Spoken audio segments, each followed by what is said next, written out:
The United Kingdom has an epic history and a wealth of secrets still to uncover. Every year, hundreds of archaeologists dig, dive, and sieve to find clues, to add to the great historical jigsaw of our ancestors' lives. You know when people say, what's the best thing you've ever found, guys? This. I'm Professor Alice Roberts. This year we've uncovered some astonishing finds and made some truly groundbreaking discoveries. Wow, look at that. Each team of archaeologists has been armed with a dig diary camera so they can record their discoveries as they happen. That is brilliant. Dave, I love you. Our roving archaeologist, Dr. Nisha McSweeney, is out on the digs. Who are we looking at? It's royal. And I'll be inviting the teams to bring in their finds for closer analysis. That is absolutely beautiful. This time, we explore Britain's west. I've come to the edge of Dartmoor, where traces of the ancient past are all around, from castles to rows and circles of Bronze Age standing stones. And in fact, all of the west is rich in archaeology. Join us to delve into an Ice Age cave. We have found this beautiful woolly rhinoceros tooth. Follow up on reported sightings of unexpected human bones. Across the top of the cliff, we've got human remains eroding out of it. And bid an emotional farewell to a very long-running site. It's unique to be able to tell this story of ourselves in one place. Welcome to Digging for Britain.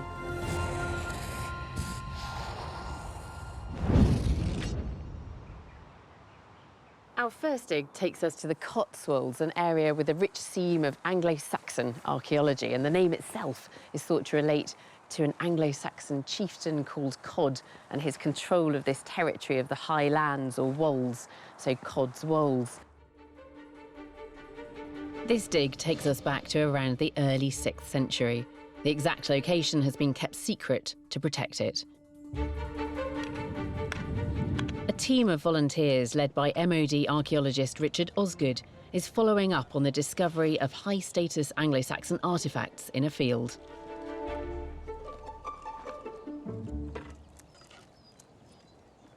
There's a chap called Chris, who's a local metal detector, who's got a permission from the farmer to come and have a look at this field. No one knew anything about this field. There was nothing on the historic environment record. He was pretty shocked to find not only a lot of Roman material, but he found two really, really beautiful Saxon items. There was a sword pommel mount from the top of a Saxon blade, which was made of silver-gilt, and then a silver buckle as well. So these things are what are called treasure. Treasure is legally classified as any piece of metal over 300 years old containing over 10% gold or silver, and it has to be reported. Tell about that. Your thoughts when you got that out of the ground. I was totally stunned because I knew exactly what it was. You've not had anything like that before? No. It's a detectorist dream, really, isn't it? Chris made his finds in 2016 and reported them to Gloucestershire Council.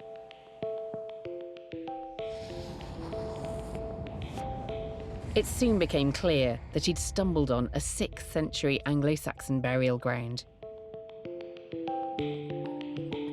This prompted a swift call to Richard and his team to formally excavate the site. So we've got what we believe to be a nice skeleton over here. We've got a nice skull coming through, the cranium coming up in that way, and then we've got the jaw here with the individual teeth just poking through. At this point, jawbone just there. As we come down, we've got what is the right arm here, just at the top, just the humerus, and then we come into where the rib section will be once we clean those down. The finds date to a time when history and material culture show strong links with the Netherlands and Scandinavia. Most Britons at this time are thought to have been pagan, and their burial practices involved interring the dead with plenty of grave goods. And this cemetery is starting to yield some very intriguing finds. It's a nice, massive, big piece of a rim, like a bowl. Oh, yeah. Wow, yeah. What is it, Janine? Pottery? Glass. Glass? Nice piece of glass. Just a few days into the dig and they unearth a very rare artefact. Oh, wow, well done. Oh, that is wonderful. Beautiful. You know when people say, what's the best thing you've ever found, guys? This.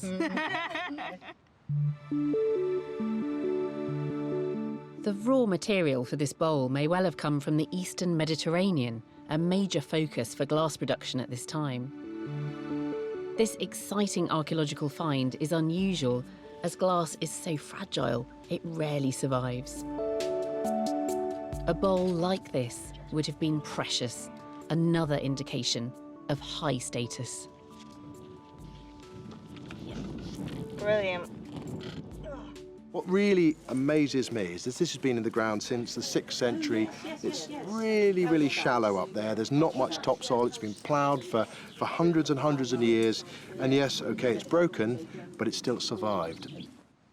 Elsewhere on site, the archaeologists are making more extraordinary finds. Imagine you're holding a sword there, you've got the handle there. That would sit on the handle like there, so that's your guard. Right. Wow, that is fantastic. It looks like a bead. The Anglo-Saxons are well known for their incredibly intricate jewellery and decorative metalwork. We're thinking it could be anything from a helmet to a drinking vessel to part of a scabbard. It is indicative of a high-status burial. It's made of silver, but it's got this gilding in, which is why it looks like gold, and it shines beautifully. After 1,500 years, it's still shining when you put it in the sun, and that's a really magical item.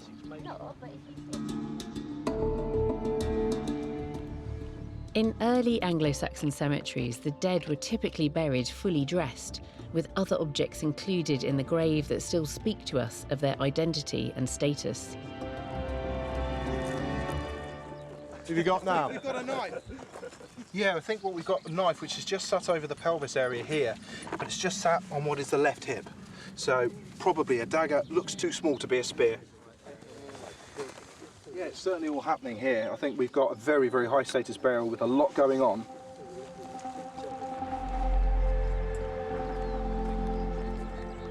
This unassuming field has proven an extremely rewarding site.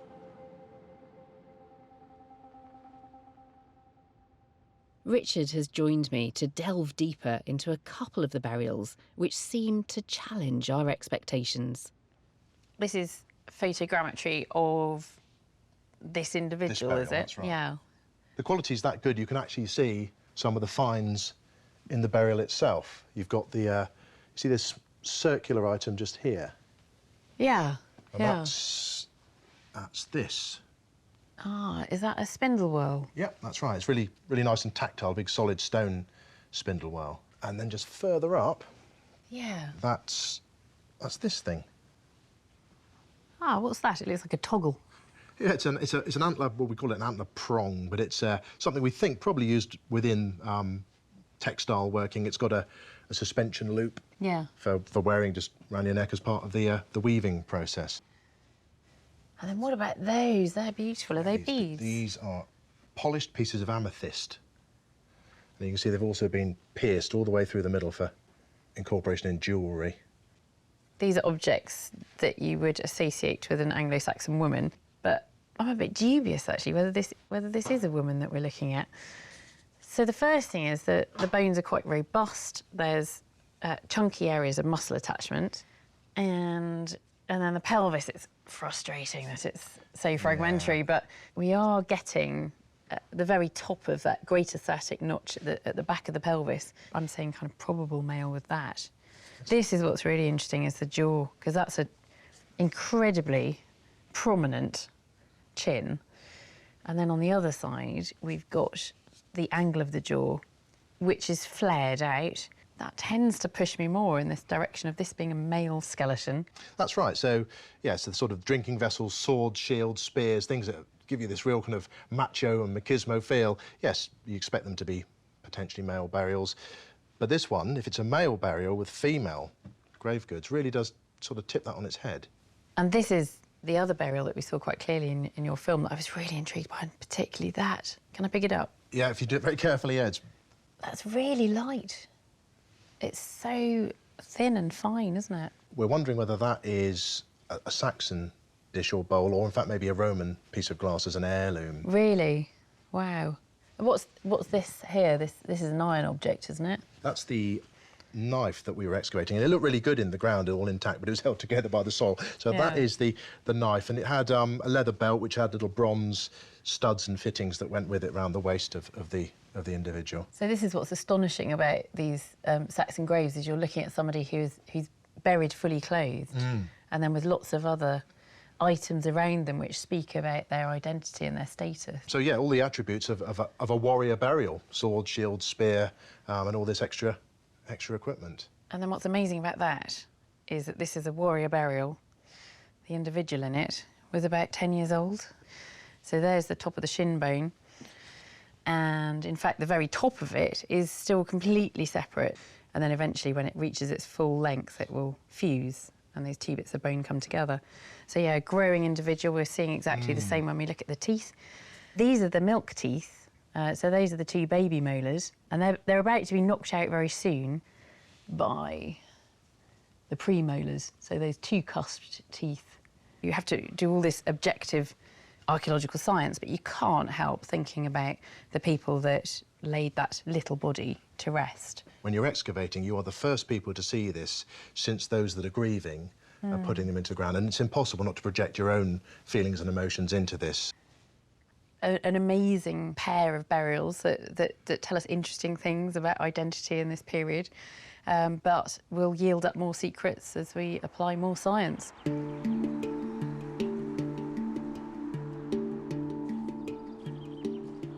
The Saxons were originally pagan, but then they converted to Christianity, and they built the first monasteries in Britain.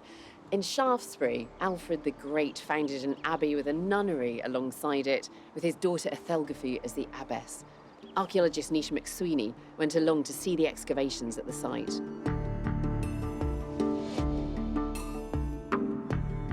The market town of Shaftesbury dominates the landscape of Dorset. It was once the home of Shaftesbury Abbey, the first nunnery in Britain that became one of the most powerful and prominent in the land. But the abbey, like so many during the 16th century English Reformation, was plundered and destroyed by command of Henry VIII. I've come along to help archaeologist Julian Richards look for any remnants of this important historic site. We're trying to find out whether what's laid out here is the actual truth. Most of what Julian knows about the abbey is from the findings of the last big excavations completed back in the 1930s. Following these, a plan was drawn up, mapping what was thought to be the footprint of the original abbey. Julian has pored over these plans, but for him, something just doesn't add up. This is a site that has been dug before, you said, in the 1930s. Yeah. What made you come back to it now? We want to see just what survived and whether we believed elements of this plan. Because just simply from an architectural and engineering point of view, you look at some elements of it and you think, I don't believe that. That's not in the right place. The original Saxon abbey was rebuilt through the 11th and 12th centuries, and subsequent modifications included a rich refurbishment in the 14th century. The cloister of the abbey was supposedly on the southern front, commanding the view from the top of the hill. But Julian suspects it was never there. Now, this is where the cloister wall's supposed to be, but when we excavated it, we found absolutely nothing. The cloister is the beating heart of an abbey, not just a place of contemplation and prayer, but the structure around which an abbey's principal buildings were arranged. Back in 1954, historian Laura Sydenham created architectural drawings for her extensive study of the abbey. But these drawings were based on the 1930s excavation, speculating where the cloister may have been. Locating the whereabouts of the cloister is critical to establishing where the rest of the abbey lay. So the last thing we're doing is a couple of slots across the line of the cloister wall to try and see if that cloister exists on the southern side. So, well, come on, I'll show you what we're doing. Fab, thank you. Unearthing the foundations of the lost abbey has proved a challenge in itself. There's a modern rockery garden which needs dismantling for the team to dig beneath. So this is our next little problem, is removing a half-ton block of stone.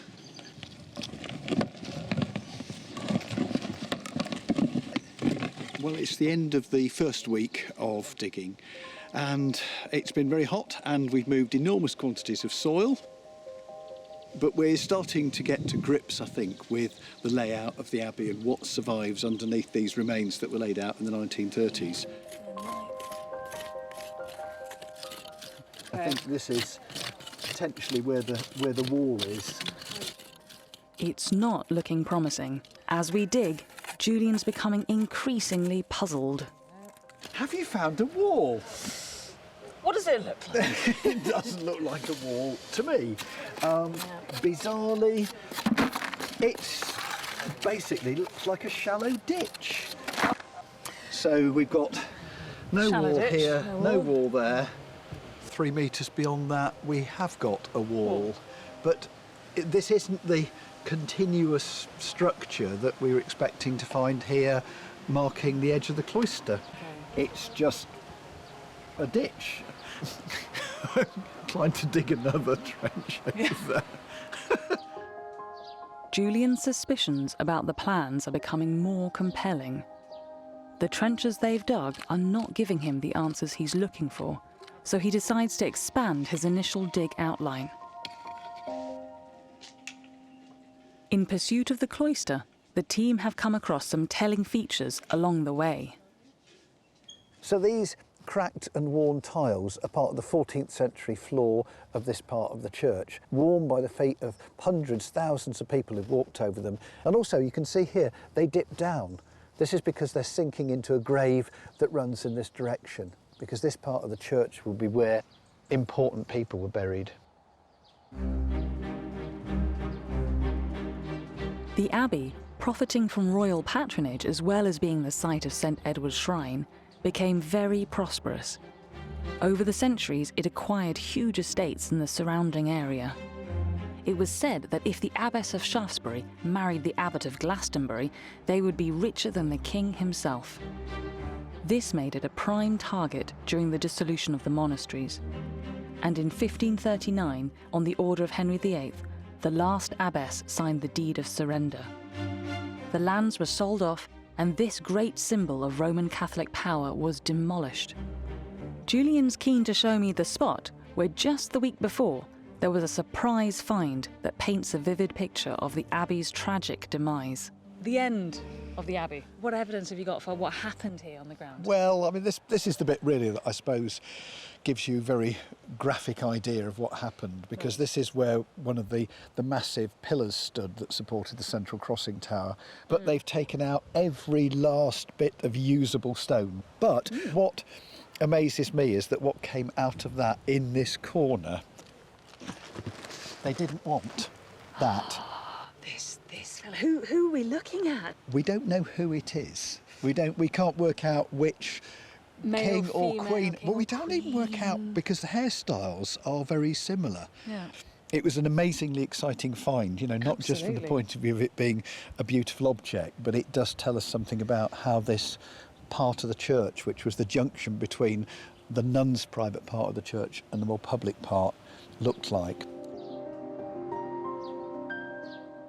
This excavation at first opened up, this year, and they thought they knew what they were doing. They were just confirming a few things, and actually, what's been really interesting to see it kind of actually our expectations being confounded and the whole kind of thing being blown wide open. We thought we knew where this giant church was. We thought we knew where the cloister was. Because of the kind of huge scale of the demolition that went on with the dissolution of the monasteries. I mean, this entire complex was just completely flattened, almost nothing left of it. That's quite a sobering thought too, in terms of what that would have meant for the wider community, and the kind of they were economically dependent, they were socially dependent on this place, and it just kind of makes you think about the wider social effects of this change. Despite digging all summer and discovering large sections of the Abbey, the puzzle over the cloister is yet to be solved. Julian, tell me about this site that you've been digging What was the big mystery? Our efforts at the moment have been concentrated on excavating in the Abbey Church. So the Abbey Church, I think Yes, this is drone footage that you've taken this summer. Yes, so this is the area, in fact you can see our excavation trenches here, but we've always had slight doubts about elements of it because it just doesn't seem quite right, and I've always felt that there's an element of imagination in this. Right. Like there really isn't room enough for a southern cloister before you go off the edge of the slope. So do you think those cloisters are entirely imagined then? I'm beginning to think that there isn't a cloister on the south of it at all. Yeah. I think it's probably on the north. And what about the finds then? You've brought some wonderful things in. Yes, I mean, we found some amazingly fresh-looking tiles. Beautiful little things, but still with all their glaze on them, which implies that whatever was there wasn't being walked on much. So, you know, the tiles tell a story, but then this one, it's absolutely fantastic, isn't it? This was just in the demolition period rubble. So 1539, they start smashing the place up. And clearly, this, if you look at it, it's three-dimensional. It's got a back to it. It's not a tomb figure. It's a standing statue. Yeah. And it's royal as well because you've got a crown, and also look, these are representing jewels on the crown.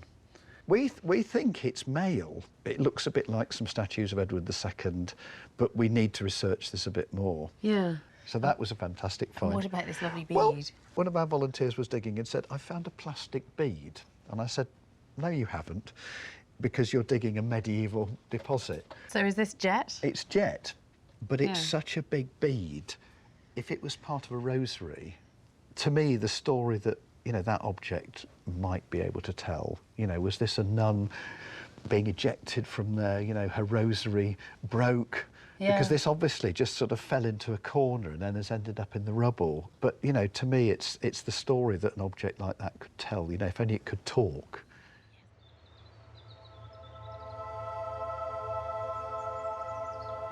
As we go right back into prehistory, archaeological evidence can become very thin on the ground. And that's because our prehistoric ancestors were nomadic hunter-gatherers. They just didn't settle in one place for very long at all. Our next dig comes from a site in North Wales which contains precious, tantalising glimpses of very early modern humans in Britain. Hidden away in a ravine east of the Vale of Clwyd lies the entrance to Ffynnon Bino Cave. The first excavations here were carried out by the Geologists Association back in the 1880s. They found stone tools and plenty of ancient animal bones. Over the decades, this site has attracted a lot of archaeological attention. This year, Dr. Rob Dinnis and a team from the University of Edinburgh are investigating the cave, and they're filming a dig diary along the way. This is the first week we've opened up the trenches now, so we're started to work in earnest. And the cave's up there, so let's take a wander up and see. There are two trenches, one inside the cave and one just outside. What we're digging here is a spoil heap. So that is material that's come from inside the cave that's been redeposited out the front as part of earlier excavations in the 1880s. Some of the earlier finds in the cave take us right back to a time when Neanderthals were living in Britain. The Victorian dig found these beautiful flint spear points, characteristic of late Northern European Neanderthals. Another find was a type of stone tool thought to have been made by early modern humans around 35,000 years ago. It's thought there was a hiatus between Neanderthals and modern humans in Britain that spanned several millennia. As well as evidence of early humans, that first dig also turned up animal bones of 16 different species, including cave lion and mammoth. The reason why we're digging this is to look for material that was missed in those earlier excavations. And that appears to be the case. We've already found some bits of Ice Age animal bones, some animal teeth, as well as some small bits of stone tools. The team is looking in the spoil heap outside the cave for good reason. Early excavations often missed key finds. Back in 2014, a human tooth was found in the spoil. It was radiocarbon dated to around 2300 BC during the late Neolithic. Inside the cave, Rob is digging down through the muddy sediment on the floor, hoping to find untouched layers. Most of the Ice Age sediments were actually removed during the dig in the 1880s, but we have been doing some work and we found quite a lot of intact sediments that contain Ice Age animal bones. We found a bank of intact sediments that contain rhino, contain hyena, contain intact Ice Age material, and fingers crossed we'll be able to find some archaeological material in there. As well as Neanderthals and early modern humans, the archaeologists are searching for evidence as to who else may have used the cave. They've previously found a coprolite, or fossilised faeces, belonging to a hyena thought to be at least 35,000 years old. The 19th century researchers also found coprolites and noted a number of gnawed bones. They concluded that hyenas must have been living in the cave as a den and were probably responsible for bringing the bulk of the animal bones into it. The team continue to dig down into the untouched sediments. Here we are in the pit, having a wonderful time. We are down to intact cave earth here, intact deposit. We have found this beautiful woolly rhinoceros tooth. Woolly rhinoceros went extinct in Britain 35,000 years ago, so this means that we are in deposit that is at least that old, which is significant because around that time is when we think there were last Neanderthals and the earliest modern humans in Britain. So we're in the right time period, on track, potentially for finding archaeology. The assemblage from this cave is incredibly rare. In fact, Funanbino Cave is only one of 3 places in Britain to have evidence of both late Neanderthal and early modern humans in the same site. It appears that this cave still contains a rich seam of archaeology. Its secrets will keep archaeologists like Rob and his team coming back here for many years into the future.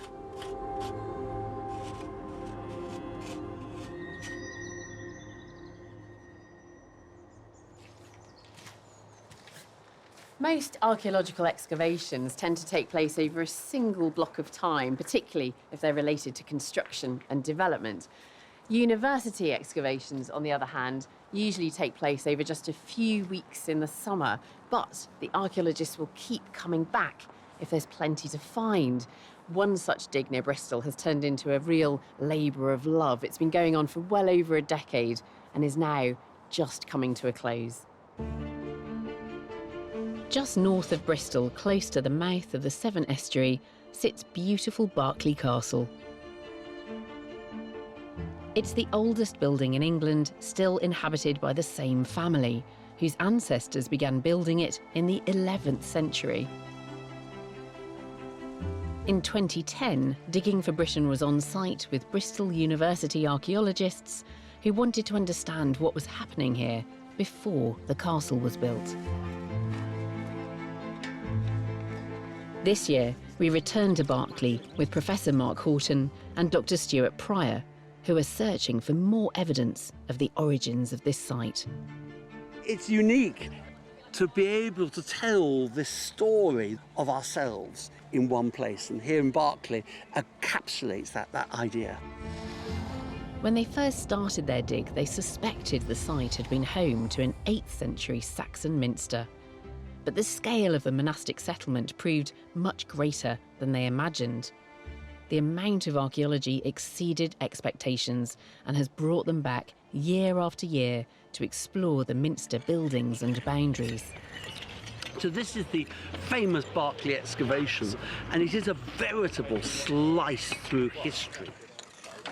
But the real interest of Berkeley is the period before the conquest. This is the time in which Berkeley was a minster or a monastery. We found huge quantities of material associated with this Anglo-Saxon monastery.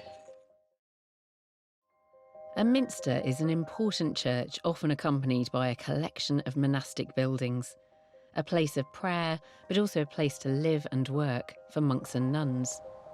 Over the years, 8 trenches have been dug around the estate to assess the scale of the monastery. The team are currently digging in a paddock to the north of the castle. According to records, the Saxon minster here was demolished in 1043. After the Norman conquest, the stone was used to build later structures in Berkeley, including part of the existing church and castle. As well as the monastery, the team have unearthed multiple layers of history. We've got at least 1,000 years of history in one trench. Starting at the top, we had 17th and 18th century garden features. Below that, we had burials from the 17th century. Below that, we had an English Civil War ditch. Underneath that, we found Anglo-Saxon structures, and that's the most important find for us. One exceptionally rare piece found at Berkeley is this exquisite gold ring. A fine example of just how skilled the Anglo-Saxons were with intricate metalwork. But the team has found evidence of human activity even earlier than the Saxons. They haven't found buildings, but there are definite traces of Roman activity. We found a Roman roadway cutting across here, and this very curious ditch-like feature. And in the fill of that, we found a piece of broken up silver, a great big piece of what we call hack silver. Now that's what the Romans paid their barbarian mercenaries to defend their villa estates, literally chopping up the family silver. And maybe what we've actually got is a little bit of family silver that one of those mercenaries dropped and just left it there in the ditch. The Berkeley project has been an emotional rollercoaster of a journey, both on and off-site. For Stuart, there was a time when he thought he wouldn't even live to see the dig through. I had a serious brain injury 3 years ago. Following an illness, Stuart's prognosis was dire. They thought I was going to die. If I did survive, they thought I'd be hospitalised for the rest of my life. But Stuart fought hard, despite the seemingly impossible physical challenges, and against all the odds, he was determined to get back out into the field, to return to the job he loved and the dig at Berkeley. Fortunately for me, I'm a bit of a fighter and I wasn't going to give up. Basically fought my way back from being on the deathbed to being back at work again. At the end of the dig, with heavy hearts, they've made the difficult decision to call it a day. Right, it's ending. I'm retiring from Bristol University and you've got to draw a line somewhere, and kind of that's the end of an era. In its closing year, the dig here has not disappointed. A find late in the day provides yet more evidence of the lost Berkeley Minster. So perhaps our most important find this season is this ditch. It's not a defensive arrangement, it's a boundary ditch. It was a way of delimiting the edge of the Anglo-Saxon monastery. And we know it's Anglo-Saxon because actually just last night this came out, and it's part of an Anglo-Saxon buckle. And what's remarkable, it's still got traces of the gilding. We haven't cleaned it up yet. We're pretty happy that this is evidence of, what one of those high-status nuns would have been wearing in the 8th and early 9th centuries. Since 2005, this project has delivered year after year. But now, it's time to say goodbye. I will be sad to leave Berkeley. A part of me will always remain at Berkeley because I've loved my time working here.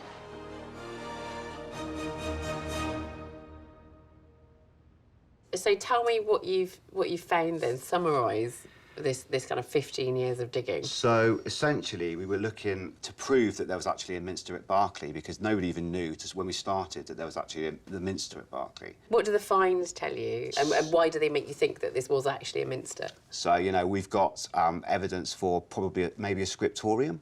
So if you were a king and you wanted to get any writing done, you would go to a monastery or a nunnery and get your Anglo-Saxon documents drawn up. And so we've got evidence for that in the finds.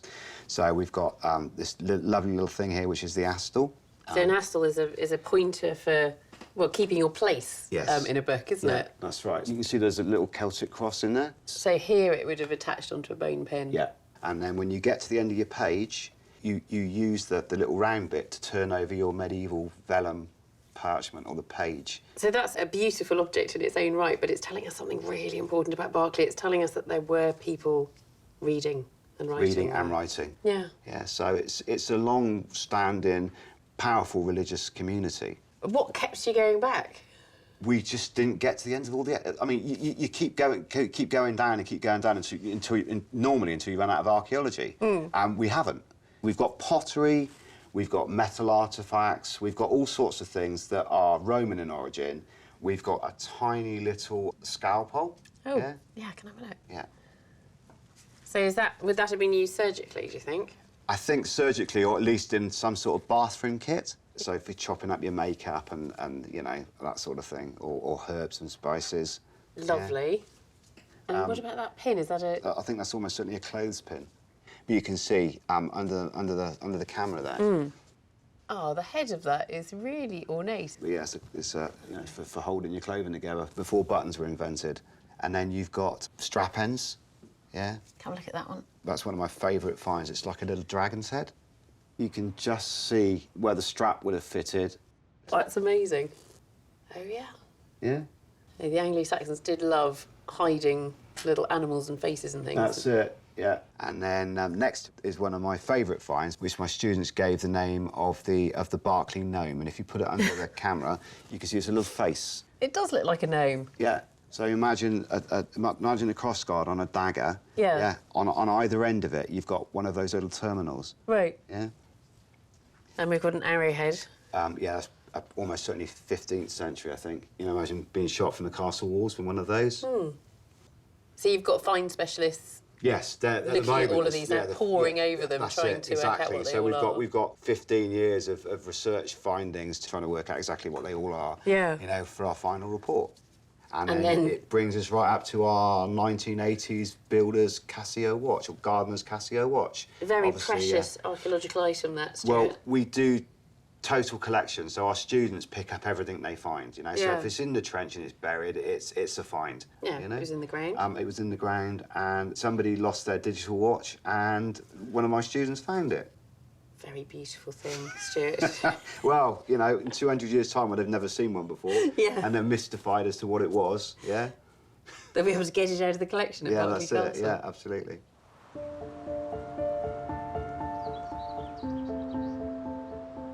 It can be very difficult to come up with names for groups of people in prehistory. We have absolutely no idea what they called themselves. So often we look at their culture, at the objects they made, and use that as a label for them. On our next dig, we're joining MOD archaeologist Richard Osgood and his team of ex-military personnel in Wiltshire, and they're excavating a Bronze Age burial mound of a type that is linked to the mysterious Beaker people.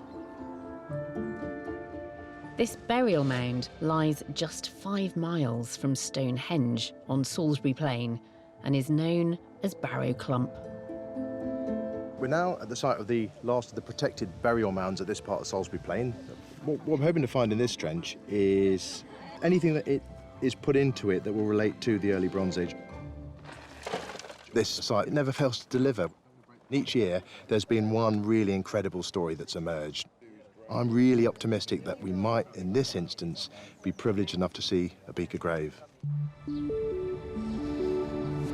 This type of burial mound is typical of the early Bronze Age, around 2000 BC. This is the time when the last stones of nearby Stonehenge were set in place. Although there's still so much about Stonehenge that mystifies us to this day, We know it was built in stages, from the Neolithic through to the early Bronze Age, the time of the Beaker people. The Beaker people, it's a name that's been given because the burials are of a particular type. They are usually accompanied with a pot, the eponymous beaker. It's a little drinking vessel that's found in the grave with them, sometimes with other grave goods as well.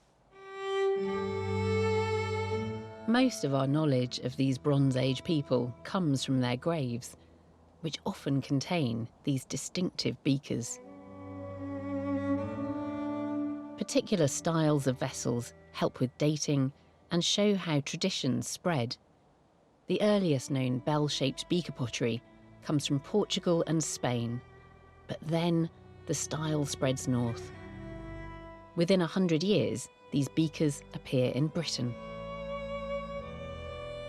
2 beaker burials have previously been found at Barrow Clump, but Richard thinks there may be more.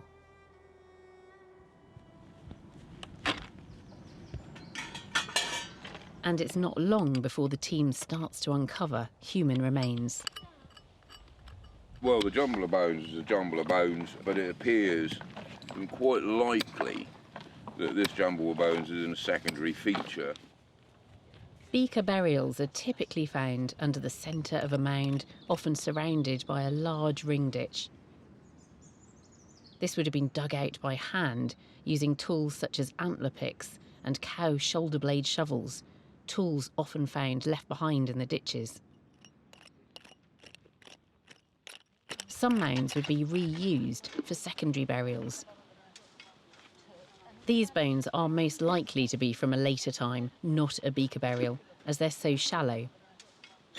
That's the trouble with it, because ordinarily, if you're just dealing with a single skeleton, or even a couple of skeletons, you know what's attached to what, so you know what you're going to expect when you're cleaning them up.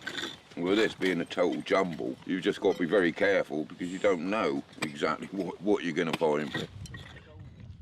As they dig deeper into the mound, the team find a barbed and tanged flint, typical of the Bronze Age. It's a rough out for an arrowhead, so it's not complete. Somebody's started work on it, and they decided not to go any further with it. It's a really nice find, and it's definitely Bronze Age. Barrow Clump is officially protected as a scheduled monument. Despite this, it's also today part of an agricultural landscape and an area of intensive military training. There's loads of things that could threaten archaeology on a military training area. A tank is 60 tonnes, it's a really, really heavy thing. That driving over a burial mound could potentially do a lot of damage. So what we're looking at here is just evaluating precisely how damaging those entities are. Measures have been put in place to remind the army of the important heritage here, but there are some local residents who are harder to control. We put signs up just to make it extra clear. Big spade, sign saying no digging. What it doesn't do is tell badgers how to read. The really big problems are burrowing animals. And over the years, we've been finding a lot of archaeology that's been brought out from the badger sets.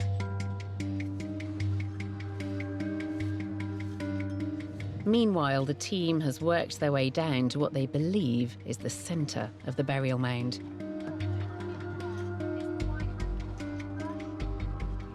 They've just come across a set of human remains. I can see from here the femur and the pelvis of an individual. The bones look in really good condition. So we're really excited because you've got what we've been looking for the whole 3 weeks in one small hole in this barrow.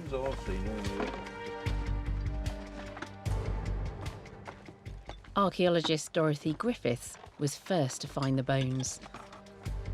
Truth be told, I was about to give up because we kept seeing so much flint and so many rocks. I haven't had a chance to make a snapshot to send and boast to my friends back in America and those in Jamaica. So I'll be excited. Having not done archaeology for over 17 years, I am, as I said, overjoyed. As the rest of the remains are revealed, the team are confident that this is a beaker burial, but they have yet to find an actual beaker. The real hope is that there's going to be a beaker at one end. That would be the real triumph of this dig.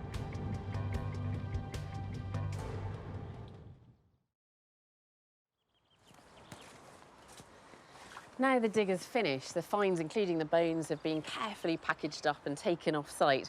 And our roving archaeologist, Nisha McSweeney, has been along to the labs at Wessex Archaeology to find out more. At the Wessex post-excavation, I'm hoping project manager Phil Andrews has been able to establish whether it was a beaker burial they found. Is this beaker from the burial? This unfortunately isn't. This was found probably about a couple of 100 metres away, but the burial we had didn't have a vessel. In fact, it didn't have any grave goods with it. And do we need to have a beaker for it to be a beaker period burial? We don't, but we know from other evidence, particularly the size of the graves, which are very substantial chambered graves with timber linings, of evidence for timber lining, that they are of that period. We're very certain that it is a beaker burial, and we will confirm this through radiocarbon dating in due course. I'm curious to know what Phil has found out about the impact of the military presence at Barrow Clump. We're investigating the site. We've been looking at the impact of military vehicles passing over some of the remains, and this is a classic example of the weight of vehicles has just crushed what may have once been a complete vessel. Overall, the damage being caused by vehicles is very slight. Certainly the damage from badgers is clearly much more significant, but military vehicles, they're not causing a significant impact at all, which is good news. It's great news for the archaeology then. Badgers are worse than tanks. Tanks, yeah. Senior osteoarchaeologist Kirsten Egging-Dinwiddie is examining the remains for the first time. So we've got a little bit of the skull there. What bit of the skull is that? If I hold it like that. Is it? Not quite. No. It's actually this bit here. Wow, okay. Yeah. That's quite chunky. I mean, mine. If I feel mine's very small, whereas his is quite serious cheekbones. Yeah. So, which is, are we thinking he? I'm thinking he. The size of this individual and some of the traits and things on the skull. If we look at some of the other bones. The size of the head of the humerus there, that's quite large. So I'm pretty happy with this being a male. What's exciting about post-excavation is what it can reveal. The age, the sex, so much more about who this person was. So that's really nice, strong muscle attachments there. Not massively long, so not necessarily a very, hugely tall person, but certainly quite robust. And again, these slightly strange muscle attachments there. An anchoring point for your muscles and attachments. Bigger muscles need bigger anchoring points. Yeah. What about the age then? Okay, so we've got the ends of the bones are completely fused on. Not only is it fused, it's started to get these osteophytes, these bony growths at the edges, which is a sign of wear and tear. It's not just an adult then, it's an adult who's then lived longer and seen wear and tear. Certainly into the 40s, possibly up to mid-50s. So does Kirsten think the environment at Barrow Clump is causing any damage to these bones? You can see that's quite eroded. You've lost most of the surface there. What would have done that? Could be water flowing through the grave. There are many, many things that affect the burial environment. Even putting fertiliser on the soil, that can leach in and change the chemical makeup of the soil and the burial environment, which may adversely affect the bone. Meeting Phil and Kirsten today has given me a real insight into the research that is being done into the preservation on this site. And it seems as though their findings are positive. Military vehicles, tanks rolling over these graves. Actually, it's been really good to see that that's not so much of a problem. That actually, it's funny, it's the badgers, it's the soil chemistry and those more natural things. So that's quite good to know. Our next dig takes us to the coast of South Wales, where strange things are afoot, quite literally in this case. Around 20 miles west of Cardiff, along the coast near the village of Monknash, there's a cliff proving to be a cause for concern. After public reaction to what appeared to be human bones, sticking out of the cliff face, the police were called in to investigate. The bones were identified as archaeological remains, and Professor Jackie Mulville from Cardiff University was drafted in to help. In this case, this is what we call rescue archaeology. We get reports from the public, and obviously people are slightly concerned at the idea that you can see bits of legs eroding out. Previously rescued bones from this site have been dated to the 15th century, during the early Tudor period. On this occasion, there's been a report of a skeleton in urgent need of attention. It sits right next to the coastal footpath, a popular walk for the general public. A bit of human bone here, this sort of flat section here, and there's a human bone here, which you can't, it's very hard to see. As the excavation progresses, it's clear the lower part of the skeleton is missing. Half the pelvis has gone, so we don't actually have it with us today, and the bit we've got left probably isn't as diagnostic as it should be. With storm swells from the Atlantic often battering the coastline, the cliff face is eroding backwards. Coastal officer Paul Huckfield works closely with the police and Cardiff University. He's very familiar with this stretch of coast.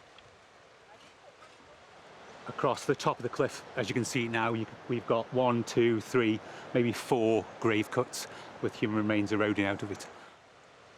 Over time, as the cliffs have eroded, more and more burials have just been exposed by natural erosion of the cliff face as it moves backwards. The team know that the cliff is full of bones and eventually plan to excavate the other visible remains. But for the moment, their focus has to be on the ones they can reach. Jackie hopes these will divulge more of the wider story. We'll be able to work out more accurately who they were, what age they were, what sex they were, and bits about their life histories. And by reuniting them and then reinterring them, we're actually treating them, I suppose, in a much better way than them sort of falling piecemeal out the cliff. As the team dig on, there's an unanticipated twist. So far we have the elbow joint right here, the humerus pointing that way, which is the opposite way to what we'd expect it, given that the legs are down there. And then you have the ulna, so that's the lower arm, coming this way. So we think maybe something, the hands behind the head. So we're all a bit perplexed. Jackie's unsure why the body is contorted in the way it is. The burial has thrown up a few surprises. What we appear to have here is somebody who's been buried in a slightly sort of haphazard manner, and this suggests that possibly they were buried in a hurry or by somebody who didn't actually care. It could be that they're actually compressed in a grave that's too small because the person didn't have time, or perhaps didn't want to make the investment to make a grave that was the right size for them. So it is unusual. The coastal location and unorthodox positioning of the bodies has given rise to a number of theories as to who these people might be. One theory suggests they could have been victims of shipwrecks, and local legends tell of wreckers. These people would put lights around the necks of sheep, walking them along the cliff top to lure ships onto the rocks. For centuries, wrecking ships to loot cargo was a very profitable activity. Over the course of the day, the archaeologists begin to reveal the rest of the skeleton. We're making really good progress. We can now see most of the head. We've got the mandible exposed. You can also see sort of the ribs, the pelvis and the lower back. So we can see we've got the full torso of an individual who's sort of slightly twisted. Just before the bones are lifted for further examination, the team gather some final evidence. By taking a number of images, we can stitch them together using a photographic program, and then that will allow us to actually have an accurate record of the articulation of the bones when we get back to the lab.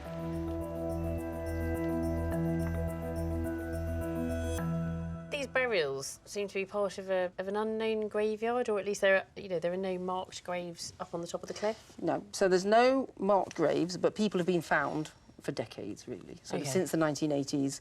And some of the graves are aligned.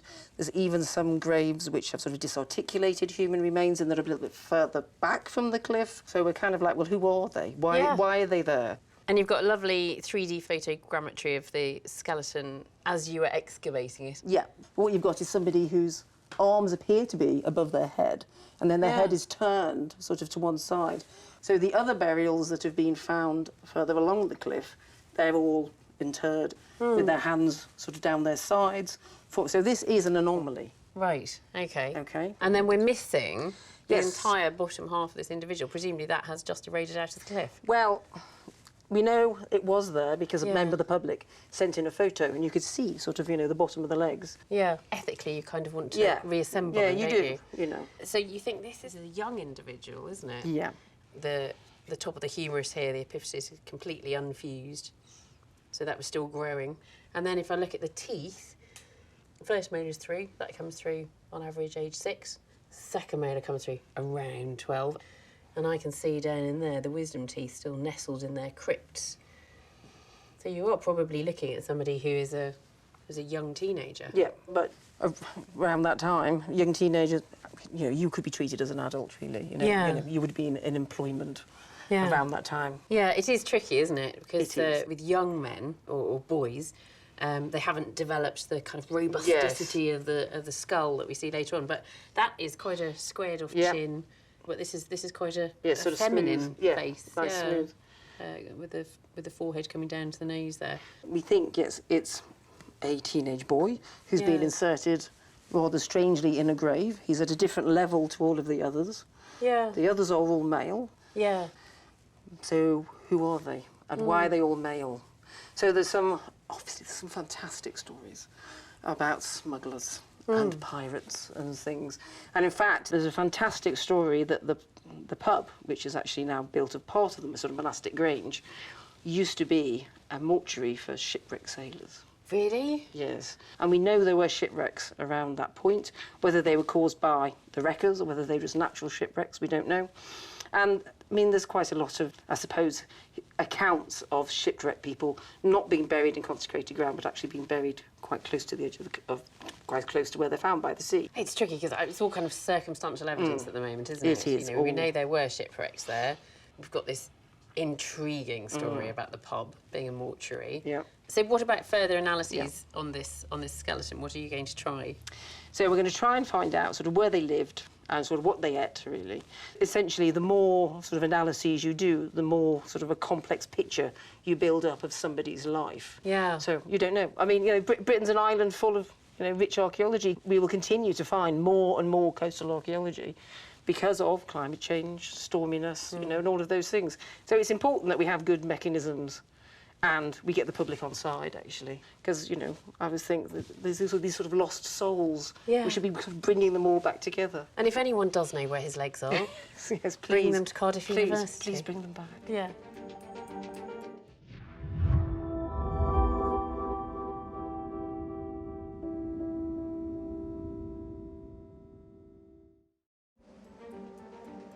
The United Kingdom has an epic history and a wealth of secrets still to uncover. Every year, hundreds of archaeologists dig, dive, and sieve to find clues to add to the great historical jigsaw of our ancestors' lives. You know when people say, what's the best thing you've ever found, guys? This. I'm Professor Alice Roberts. This year we've uncovered some astonishing finds and made some truly groundbreaking discoveries. Wow, look at that. Each team of archaeologists has been armed with a dig diary camera so they can record their discoveries as they happen. That is brilliant. Dave, I love you. Our roving archaeologist, Dr. Nisha McSweeney, is out on the digs. Who are we looking at? It's royal. I will be inviting the teams to bring in their finds for closer analysis. That is absolutely beautiful. In this episode, we're in the north of the British Isles. The north of Britain is stuffed full of history and archaeology, from Neolithic settlements on Orkney to Hadrian's Wall, from a Viking capital in York to a king buried in a Leicester car park. And I'm here on the banks of Loch Ness, close to Culloden, the site of the last great battle of the Jacobite Rebellion in 1745. We'll join digs right across the north as archaeologists search for a long-lost Viking drinking hall, discover Roman treasure hidden in an Anglo-Saxon cemetery, and reveal evidence of our ancestors' deepest fears.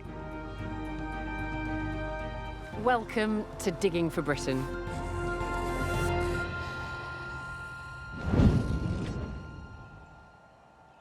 Our first dig takes us to the childhood home of Britain's shortest reigning monarch. She was a first cousin of Henry VIII's son, Edward VI, and she was on the English throne in 1553 from the 10th to the 19th of July. She's known as the 9 Days Queen, Lady Jane Grey. In the Leicestershire countryside lies Bradgate Park. 850 acres of stunning, rugged landscape. This ancient estate was the family seat of Britain's often forgotten monarch, Lady Jane Grey, who's believed to have lived here as a child. Professor Richard Thomas and his team from Leicester University are excavating within what remains of the estate's main building, Bradgate House. This is thought to have been one of the first unfortified aristocratic houses in England, dating back to the early 16th century. Richard is looking for evidence that could support that early date and the long-held theory that this was indeed the childhood home of Lady Jane. Very little information about Bradgate House, both in terms of the written record and in terms of images, but we know next to nothing about the house as it looked in the 16th century. Lady Jane was born in 1536. The great niece of King Henry VIII, she was raised as a devout Protestant. Before Henry's son, King Edward VI, died, he declared that his first cousin, Lady Jane, should succeed him. She was proclaimed queen at just 16. But England was in the middle of a power struggle.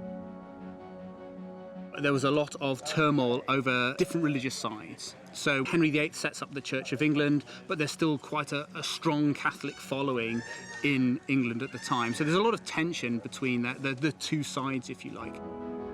Lady Jane's aunt, Mary Tudor, was a Catholic, and Mary's followers were determined to see her on the throne. Just 9 days after Lady Jane was declared queen, she was deposed, locked up in the Tower of London, and eventually executed. At the dig, the team have made an unexpected discovery. It looks like the large upstanding brick building was constructed over something older. I'm standing at the moment inside a room, and inside that room we've got this other brick structure that's over on my left-hand side, and it's got a tiled surface behind me. And what this is a fireplace, and we can tell that because we've got fire-cracked tiles that belong to the hearth. It's beginning to look a little bit like a kitchen structure. But as they excavate further, they realise it's not just a kitchen. It's the foundations of another entire house, predating the larger brick building, which has always been assumed to be Lady Jane's home. What do you think this structure is? Well, potentially this might be a garderobe, which is the medieval word for a toilet. Garderobes were the luxury loos of the Tudor era. A room with a seat connected to a shaft that dropped waste into a moat or drain below. Only the wealthiest households had one. After getting all the rubble out, we have found 600-year-old excrement and so forth. Does it smell? It does. It has a strange smell that you can't really compare to anything else. That is a bloody big grade. The team want to pin down the date of this mystery building. As the days pass, they discover tantalising traces of the people who lived here, including what they ate. From our excavations, we can work out what kind of animal it's come from, so things like peacocks, some marine fish and some other exotic animals. And of course, because we're in the middle of a deer park, we know that they are eating quite a lot of venison. We've got quite high status living here. The team also find evidence that this was a religious household.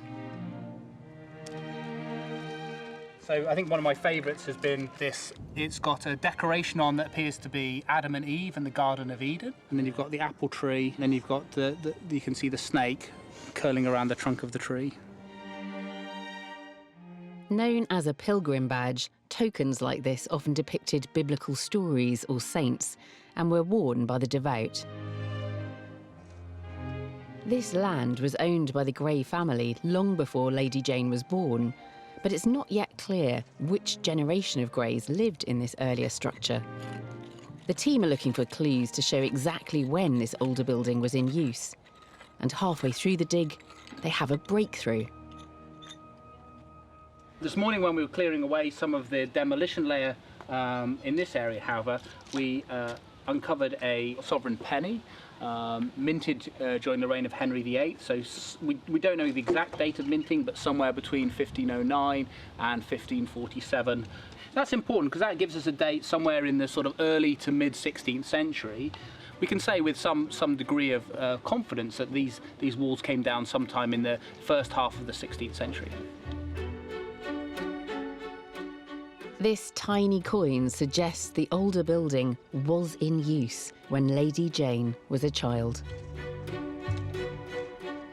Richard now believes that these older foundations, not the upstanding ruins, are what's left of the childhood home of England's 9 days Queen. I've asked Richard to come and explain more about this exciting new revelation. So where's that kind of mythology come from then, that what you see above ground was her house? We've got historical records that tell us that the standing room is where she spent her childhood. And we'd always assumed that this traditional narrative that the standing room, you see the brick structure, was her house. So when we started the project, we had absolutely no idea that we would be discovering an earlier house and that the upstanding structure would turn out to be later. So it was completely unexpected. So you've got some of the finds here. How do those relate to this building? Yeah, so we knew we had this earlier building, but what we really needed is something that gives us an absolute date for when it was in use. And the coins have been really, really helpful in helping us to determine those dates. And this is a coin, silver coin that was minted at the Tower of London, and it was minted somewhere between 1544 and 1547. You know, she was born in 1536, so potentially she's 8 years old, running around Bradgate House at the time this coin is dropped on this floor surface, and then it becomes sealed by another floor surface later on. So we're getting this glimpse of a moment where there's this little girl running around in the house. Yeah. Her great-uncle is on these coins, and she has got no conception at all that she will eventually end up on the throne. Absolutely none whatsoever. What else have we got here? Some objects that tell us a little bit about everyday life in the house, perhaps? Yeah, this is a small fragment of a hand-painted jug. And the jug will have come from the Netherlands, so it's what we call a tin glaze. It's commonly known as Mallorca ware. But what's nice is it's a very small fragment, but it's got a motif of the Passion of the Christ. So... Hang on a minute. There's a pillar with a spiral and then a sort of a fan-like arrangement over here. How do you know that this is meant to be something about the crucifixion? So, yeah, thankfully we've got complete vessels where we can actually see what the entire picture looks like. But what we've got here is this pillar. That is the pillar where Jesus was whipped. And then we can see the fan you're referring to, that is the whip. And again, it's telling us lots of different stories. It's telling us about trade connections, it's telling us about their status, to be able to afford these, you know, luxury imports. But it's also telling us, again, about that centrality of religion to daily life. And what about Lady Jane Grey herself? Do we know where she ended up? Where was she buried? Because she was of royal descent, she gets executed at the Tower of London. And so her body, she's supposed to be buried in one of the chapels at the Tower. So, of course, all sorts of local legends that the body was spirited back to Bradgate and was reburied, but we have no expectation that was the case. And why do we not call her Queen Jane? Yeah, it's really interesting why she's still Lady Jane Grey. The reason is because she Although she was proclaimed queen, she never had a coronation. So it's a real, effectively a technicality that we don't call her Queen Jane. It's just extraordinary, isn't it? She had no idea when she was a little girl that she would end up sitting on the throne, and then she's on the throne for 9 days, and that is effectively a death sentence. Yeah, at age 16. Yeah. It's a real tragic story.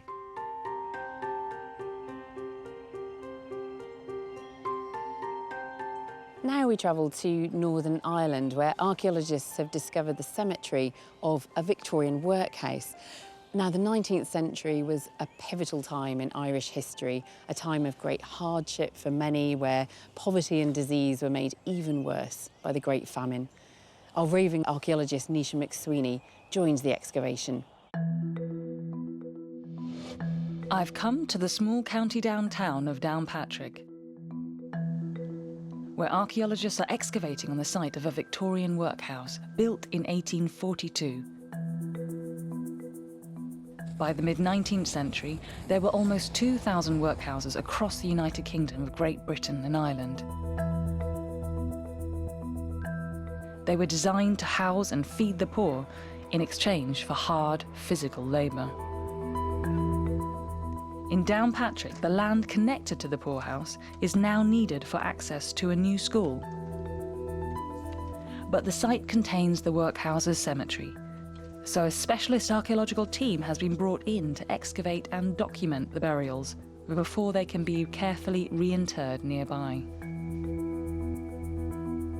I'm with osteoarchaeologist Bethany Johnson to find out what she's discovered about the people who died here. These are people from the workhouse. Is there anything we can tell about the bones at this stage?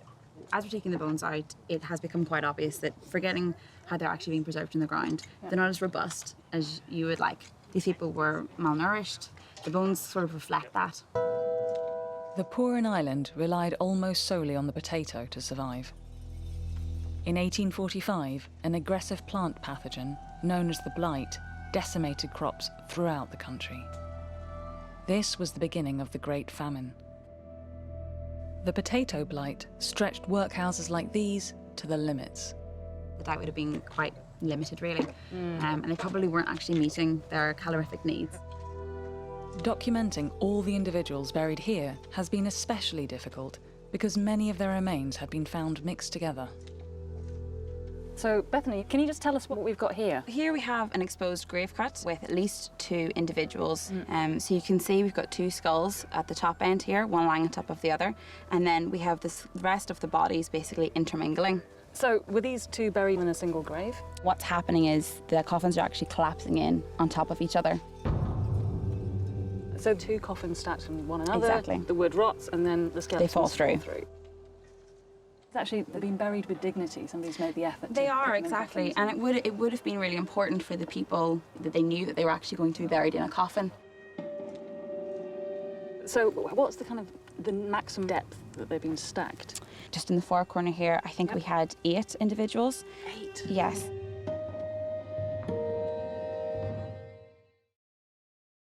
The highest stacks show that at a certain point, the death rate accelerated rapidly, beyond even famine levels.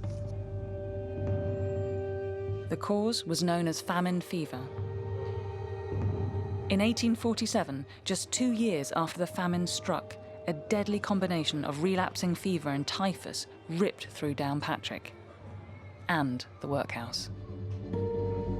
Head archaeologist Chris Lynn understands how devastating the combination of famine and fever was. What kind of impact did it have on the workhouse? The workhouse was really constructed for a population of 500. Right. But during the famine, it increased to 1,000. And because of the fever, there's like a sudden collapse of the population of the workhouse. Right. So people were dying, and then the population of the workhouse more or less instantly filled back up again because of the famine. By 1849, just 7 years after this workhouse opened, 1 million Irish men, women and children had died. A further 2 million fled the country, many seeking refuge in America. So this site for me has been a real eye-opener. We're only 150 years apart, and I'm sitting here, I'm only separated by a few generations from the person And that has made this very, very immediate experience for me. It's all the more so because part of my family is Irish, my father's Irish, so this feels like I'm sitting here excavating a bit of my own history. The team estimate there are close to 400 burials in this single cemetery. It will take them more than a year to carefully exhume, document and reinter the remains. But what they reveal stands as a shocking reminder of the devastation that poverty, famine and fever wreaked on this community in such a short period of history.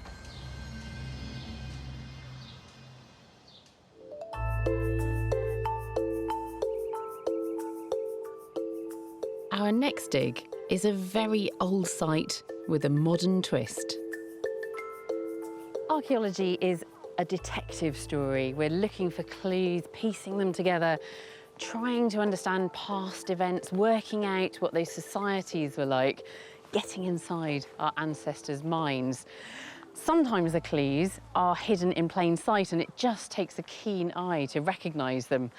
Our next story takes us back into the depths of prehistory, but then collides with a much more recent tale of superstition, witches and the occult. The dig is taking place at Creswell Crags, located on the border of Nottinghamshire and Derbyshire. It's a limestone gorge riddled with caves that have been studied by archaeologists for over a century. Those investigations revealed evidence of human activity here, dating back more than 10,000 years. Back in Series 1 of Digging for Britain, I visited Creswell to study their spectacular Ice Age cave art.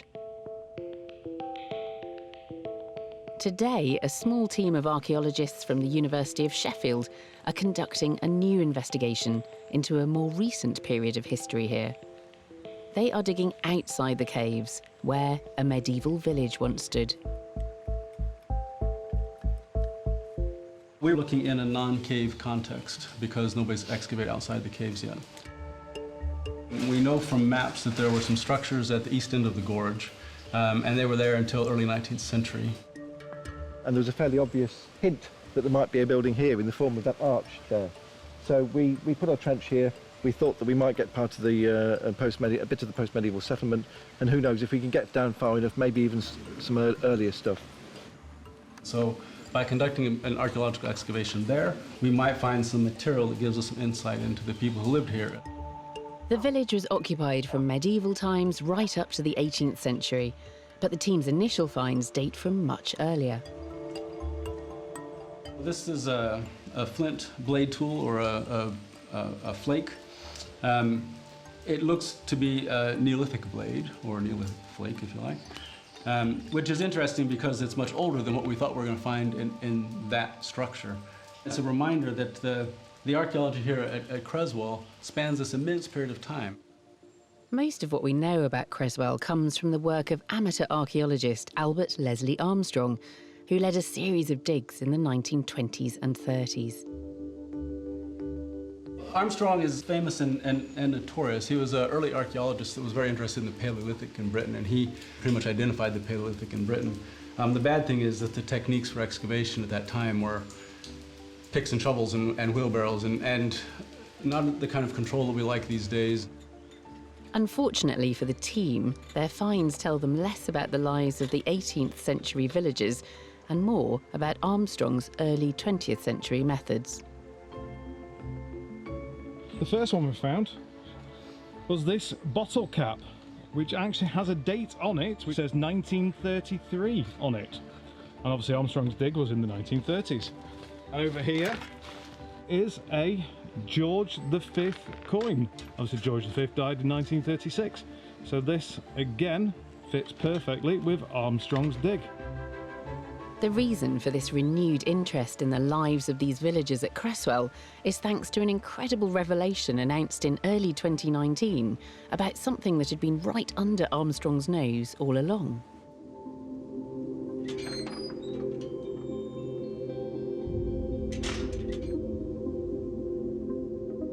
The walls of the caves at Creswell Crags are covered in strange marks, scratched into the rock. There are literally hundreds of moss scarring the wall all the way around. There's hardly a small space of clear rock that you could put another one on. For generations, archaeologists have just assumed that these marks were graffiti, unworthy of serious attention. We knew that there was a lot of graffiti in the caves, but what people hadn't realised that hiding between these marks there were these single marks that are the most pertinent ones. But in 2019, a pair of amateur symbologists happened to visit the site. They realised the significance of these markings, recognising them as witches' marks.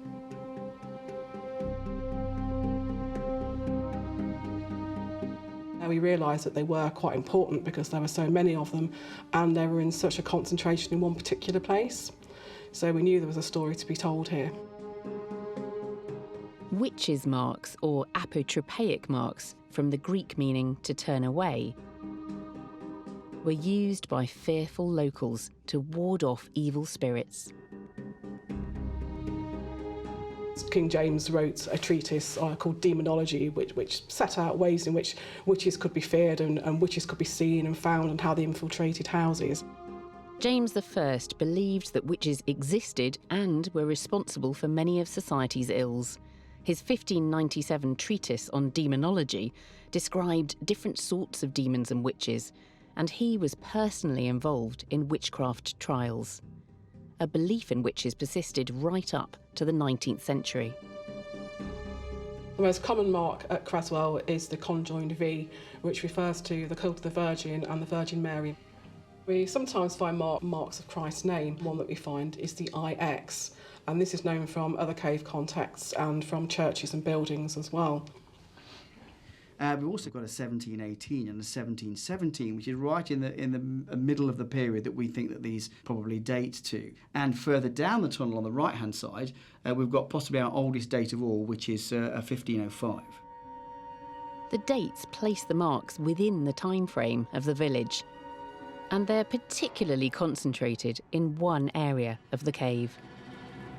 What we've got here is what some of the press have christened the gateway to hell, and there's a gaping chasm in the middle of this chamber here, which has got to be 12 to 15 feet deep.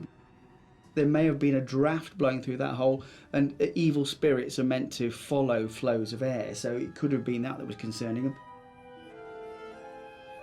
Maybe there's been some infant mortality, cows aren't producing enough milk, which you might think is down to an evil influence, and that you might want to do something about that and drive that evil into the furthest reaches of the darkest part of this cave in order to trap it there.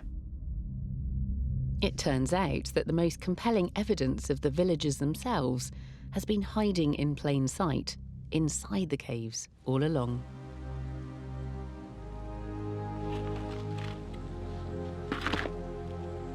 We haven't yet found anything which ties it into the witches' marks, but we haven't finished yet. We're still going down.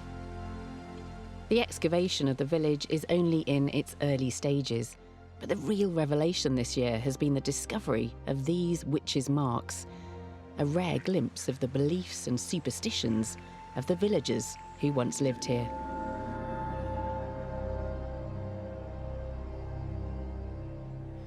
The Anglo-Saxon period in English history dawns after the collapse of the Roman Empire and lasts right up to the Norman conquest.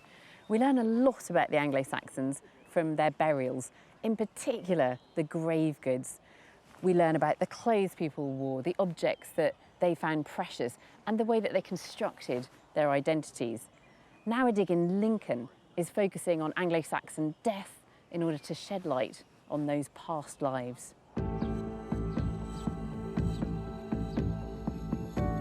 This site is on a farm not far from the Lincolnshire coast, just outside the tiny village of Scremby. First discovered by a local metal detectorist, it's a hilltop cemetery containing almost 100 graves dating back to the early Anglo-Saxon period in the 6th century AD. Digging for Britain first visited the site last year, when Dr. Hugh Wilmot and his team from the University of Sheffield were starting to excavate the site, which was threatened with damage from agricultural vehicles. they discovered an extraordinary proportion of high-status burials containing precious and exotic grave goods, like these ivory rings, which may have been imported from Africa. This site dates from the migration period in the sort of late 5th, early 6th century. And this is a period when you're starting to get Anglo-Saxon migrations appearing into eastern England and then moving into central England after the end of the Roman Empire. Thankfully, the team continued filming their dig diaries after our visit last season. One piece they later uncovered proved to be incredibly rare. Oh, beautiful. It's completely different. A spectacularly well-preserved bronze and enamel bowl.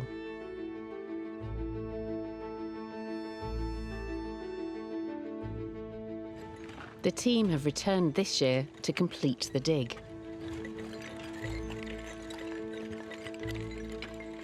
This is the trench we're excavating this summer, and there are burials right the way across it. They're continuing to find an astonishing array of grave goods, catching their discoveries on their dig diary cameras. Well, earlier on, we started excavating this burial and a bit of iron came up and we weren't sure what it was, but now it's been fully exposed and it's really rather exciting. It's an Anglo-Saxon sea axe, which is kind of like a dagger, so it's bigger than a knife but smaller than a sword. I'm just going to lift the sea axe. Iron weapons are often found in male Anglo-Saxon graves, perhaps suggesting warrior status. Round of applause. It's an important find, as there have been so few intact male burials at this site. The females are sort of buried on their sides, often in a crouched position, and have to be dug a bit deeper in. The males are buried a bit shallower, lying on their backs and extended, and you don't need a very deep hole for that. You know, farmers don't know they're there, and they often get just totally wiped out when ploughing takes place. We don't know why men and women were buried at different depths, but it means that many deeper female burials have survived completely intact. Well, we've just started lifting one of the necklaces on one of the females there, and one of the fine beads that's come up is this rock crystal one. It's obviously a naturally occurring mineral, and it's extremely hard, and it's been polished and smoothed into this really super bead that looks like it was made yesterday. And they're not that common a find. But not all the finds are simply decorative. Oh, wow, how's it going here? What have we got? We've kind of got an indication that there might be a girdle hanger around here, but we're not quite sure yet. Girdle hangers were worn at the waist and often shaped like keys. Scholars believe that they represent an important symbol of female identity, possibly relating to a role as head of a household or even a landowner. Women had comparatively high status in Anglo-Saxon society, with legal rights, including the right to own land and the right to leave their husbands. Midway through the season, the team's dig cameras catch a once-in-a-lifetime find in another female grave. It's a silver bracelet. It's got sort of incised design on it, and it's right on the surface of the grave. So, you know, it's a really terrific find. It's a really, really special, rare object. This is the first one like this we found here, and there's probably only about less than half a dozen other ones that have been found nationally, and usually they're associated with individuals thought to be of really quite high status. This season has been even more fruitful than last year. We've done 2 seasons of work now, and I think we've learned pretty much as we're going to. The quantity of rare finds in this ancient Lincolnshire cemetery suggests it was reserved for the most high-ranking people in this Anglo-Saxon community. Here you've been back at Scremby again, and you've had some amazing finds coming out of this cemetery. We have. Some quite characteristic Anglo-Saxon finds, but some unusual ones as well. This astonishing bowl, I mean, that is absolutely beautiful. Is this an object which has any parallels elsewhere? Well, this is a super object in its own right. Yeah. And it's even more exciting in the context it's in. So it's actually Roman. It probably dates to the 2nd century AD. Really? Yep, and it belongs to a group. There's about half a dozen similar vessels to this that are known from Roman Britain. Yeah. So it's a really rare object as a Roman vessel. Yeah. But then it's found buried 400 years after it's made in an Anglo-Saxon grave. It was an antique. Oh, absolutely. So what's it made of? Is it bronze? Yep, it's cast in bronze, and then this decoration is actually chased out with a sharp tool. Right, okay. And then it's infilled with enamelling. If you imagine that new shiny bronze with colours, you've got red, you've got green, you've got blue. It would have been it is a gorgeous object now. It would have been absolutely bright and stunning, wouldn't it? Yes. Yeah. What have we got here then? What's that extraordinary thing? Oh, this is really super. This is a little boar's head mount. You can see the tusks and the teeth there, and it's got these little garnet eyes. So those garnets are looking a bit dull now, but they would have been bright red, wouldn't they? We're not entirely sure what it is, but one possibility is it's possibly a mount of a helmet. Right. There's a bit of an association between the boar imagery and Anglo-Saxon helmets. That is stunning. Now that brings me to this extraordinary bracelet. Absolutely beautiful. Wow. Well, this is one of our star finds. It's not often you kind of find sort of large sort of silver objects in Anglo-Saxon burials. And Can I pick it up? Is it too fragile? No, it's remarkably stable. I mean, it's almost as if it's been made yesterday. Yeah. I mean, it's a very, very rare object. There's probably about a dozen of them known. From cemeteries across the country. Yeah. And most of those come from antiquarian excavations, so it's really nice to have one from a modern excavation. And the ones that are known, are they of a similar style to this? There are two broad styles. One's like this, which are sort of flat strips of silver that are just sort of wrapped around and tend to be heavier and have a sort of higher content of silver. And then you get another type where they're sort of crinkle cut, sort of thinner and sort of fluted. And they seem to have a sort of distinct regional variation. And what about this pattern? Is that a kind of known pattern? It's a really interesting pattern. Again, they tend to be decorated like this with this sort of punched decoration. Yeah. But this is the only one that has almost like a sort of stylised beast head or flower head at the end. Yeah. And the only other parallel I know of is actually on a piece of gold work from the Staffordshire Hoard. There's a sort of gold strip that has a similar kind of decoration on the end. And do you think the objects that they're buried with are sort of everyday objects, or are these objects specifically for the grave? It's difficult to tell that, but I think most of these objects were actually things they were using all the time. So the beads, for instance, are often worn and slightly chipped. Perhaps some of the objects, like the silver bracelet, seem in remarkably good condition, so perhaps they were specifically put in for the burial. What's your understanding of the cemetery now that you've more fully excavated it? Well, what's been really interesting is that although it's been quite damaged by ploughing, we've managed to excavate pretty much 100% of the cemetery. We've got about 50 intact burials. That's probably about half of what there would have been originally. So it's one of these small little cemeteries that seems to come into use in the 6th century and then goes out of use by the middle of that century. What about who they are in terms of their material wealth? Is it unusual, the amount of material wealth that you're seeing in those graves? This is clearly a community that is very well connected and potentially quite wealthy. As well. So they are choosing to bury their dead with a substantial amount of material culture. We tend to see these as small, isolated communities in the early Middle Ages, but actually they were probably part of a much wider network. Well, they liked nice things, didn't they, quite clearly? Yes. Yeah. But at the moment, that is my favourite object of this series of Digging for Britain. It's Fantastic. Amazing.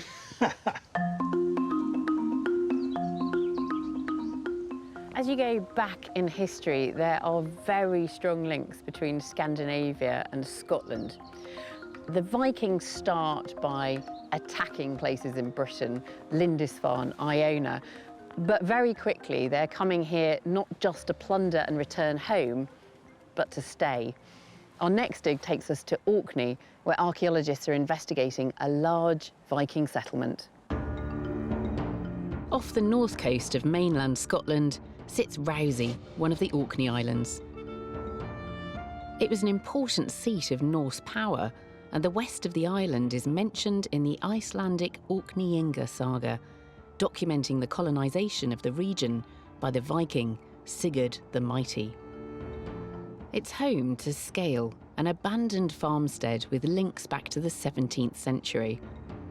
But recently, archaeologists from the University of the Highlands and Islands discovered a long wall running beneath the farm building. The wall is estimated to be over 1,000 years old, which would place it in the Viking era, when the Northern Isles came under Norse rule. This year, the team, led by archaeologist Daniel Lee, has returned to the site along with local volunteers. They want to know if this wall could be more than just an ancient boundary. Scale is Norse for hall, and the team think it's possible that this wall could be part of a Viking longhouse or drinking hall. They use their dig diary to document what they find. We've uncovered more of the wall in Trench 4, and we're extending that trench down to the west. So hopefully we'll be able to find the end of the wall. Daniel suspects they're excavating one of the long sides of the building. He hopes to find another shorter rear wall at its end. And we can find the internal area and try and assess what this building was used for and try and date it more securely. While half the team gets stuck in trying to find the end of the ancient wall, others working in neighbouring trenches are already finding clues that this was a well-established Norse settlement. We've got Trench 22, where we found some Norse artifacts and a kind of midney layer. And we had a pig skull and a pot lid and some pottery. Lots of garnet mica schist, which is typically Norse. Garnet mica schist is a hard rock often used to make millstones, but it's not native to Orkney. The Vikings here most likely imported it from Norway or other parts of Scotland as they spread across the region. But there are also signs that they made ingenious use of the local materials available on this island. This here's a spindle whorl, quite an exciting find that we've just made in Trench 4, and it's made with the ball joint off the top of a femur. So it's been sawn off, and then it's had a hole bored through it. You can see the ball joint there, and then that would have had a stick through it. Spindle whorls are weights, often made from soapstone, antler or bone, giving a simple drop spindle the momentum needed to spin fibres into yarn. Despite success in the other trenches, the Viking hall itself is still proving elusive. The mystery wall seems to have no end. What we got, Jess? More of the wall that was uncovered last year, and we're hoping to find the corner really soon, but it's not looking promising. But at the end of week 1, there's a glimmer of hope. It's day 7 at Scale Farm. We've had a really exciting development in Trench 4. We've got another phase of wall on top of that in the northern side of the trench. To find a new section of wall built on top of the first implies they're digging the foundations of a structure important enough to have been rebuilt or enlarged. So they start widening the trench. And we've been trying to expose some of the internal area of what we think is a large building, maybe hoping it would be the hall at scale. They're now more than halfway through the dig. It's a race against time to find more conclusive evidence. And at last, they have a breakthrough. Today we've extended the trench further to the south and we think we found it. We've got a very large longhouse, an early longhouse coming out from underneath the settlement mound down the slope to the west towards the shore. Daniel's suspicions have been confirmed. In another trench they discover a second wall running parallel to the first. Along it they find what looks like evidence for seating, suggesting the structure was indeed a large longhouse. We've got the inside face of the southern wall running up and down parallel with the trench edge, just there. And we think that this is one of these side benches down the inside face of the long hall that would have run up and down that way, with a similar feature on the opposite side of the hall there. Then you'd have had the hearth somewhere here. Elsewhere on the site, small personal items are turning up, characteristically Viking in style. And just found this tiny fragment of really quite finely carved end of a Norse comb, which may have the antler teeth as well. It's got a nice circular design on the end. It's really quite an exciting find. How did it survive from the Norse period in this rubble? How did it get there? As the days pass, the Great Hall is exposed. And it's even more impressive than Daniel had hoped. We're looking at probably over 13, possibly 15 plus metres in length. So a really big building, metre-wide walls with internal benches and features starting to come through. So we're really chuffed about that. A longhouse of this size is a remarkable discovery. Perhaps it could even have been the hall of Sigurd, the first Earl of Orkney himself. It's a reminder of just how strong those Scandinavian connections are here, taking us back to a time when Norse settlers were making this island their home.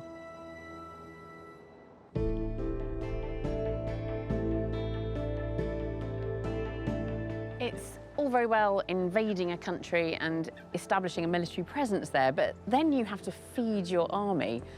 Now, it's quite rare to find any evidence of how the Romans managed to support their troops in Britain. But now archaeologists in northwest Yorkshire are hoping to find some answers. At the northernmost point of the Yorkshire Dales National Park lies the majestic Swaledale. In 2009, a local amateur archaeology group uncovered the footprint of a single roundhouse, a typical Iron Age dwelling. But native Britons continued to make roundhouses right into the Roman period. Archaeologist Philip Barstow has been investigating the site and is returning this year with a team from the University of Newcastle to explore further. It might be a continuation of this cobble surface that we're seeing. Philip thinks there could be more dwellings, and he's focusing on an area that they began excavating in 2018. This is Area 1. Last year, when we opened up the vast open area, we came across these flagstones. So our task this year is to cut into this and try to find the northern edge, because up to now we've only got one definite roundhouse. As they excavate, the team are finding signs of the people that lived here. Nice big fat juicy worm, I'm just removing. And then you can see there, you can see the rim appearing, and the rest of it appears to be here. Oh, it's a lovely massive rim. That's a big pot. Philip's suspicion that there may be other dwellings here proves to be correct. They've exposed another large cobbled surface with a curved reinforcing wall behind it. We can confirm this is another roundhouse. It's about 4 or 5 metres in diameter. That's cobbled as well, and cobbled path going up to the west. Amazing. Absolutely amazing structure. With another roundhouse appearing, this could be a village. But what's most striking is evidence of a sophisticated design feature not usually seen in roundhouses. This carved piece of stone is a door sill. The work craftsmanship to actually create that lower surface to create an upper ridge there, so the door actually shuts against that. This unusual masonry seems incongruous. It looks like the work of another group, the Romans. I've seen no other parallels of this sort of construction in a native Britain site, but loads in Roman forts. So somebody is advising them or showing them or actually making these, and they're putting it in with the context of the house.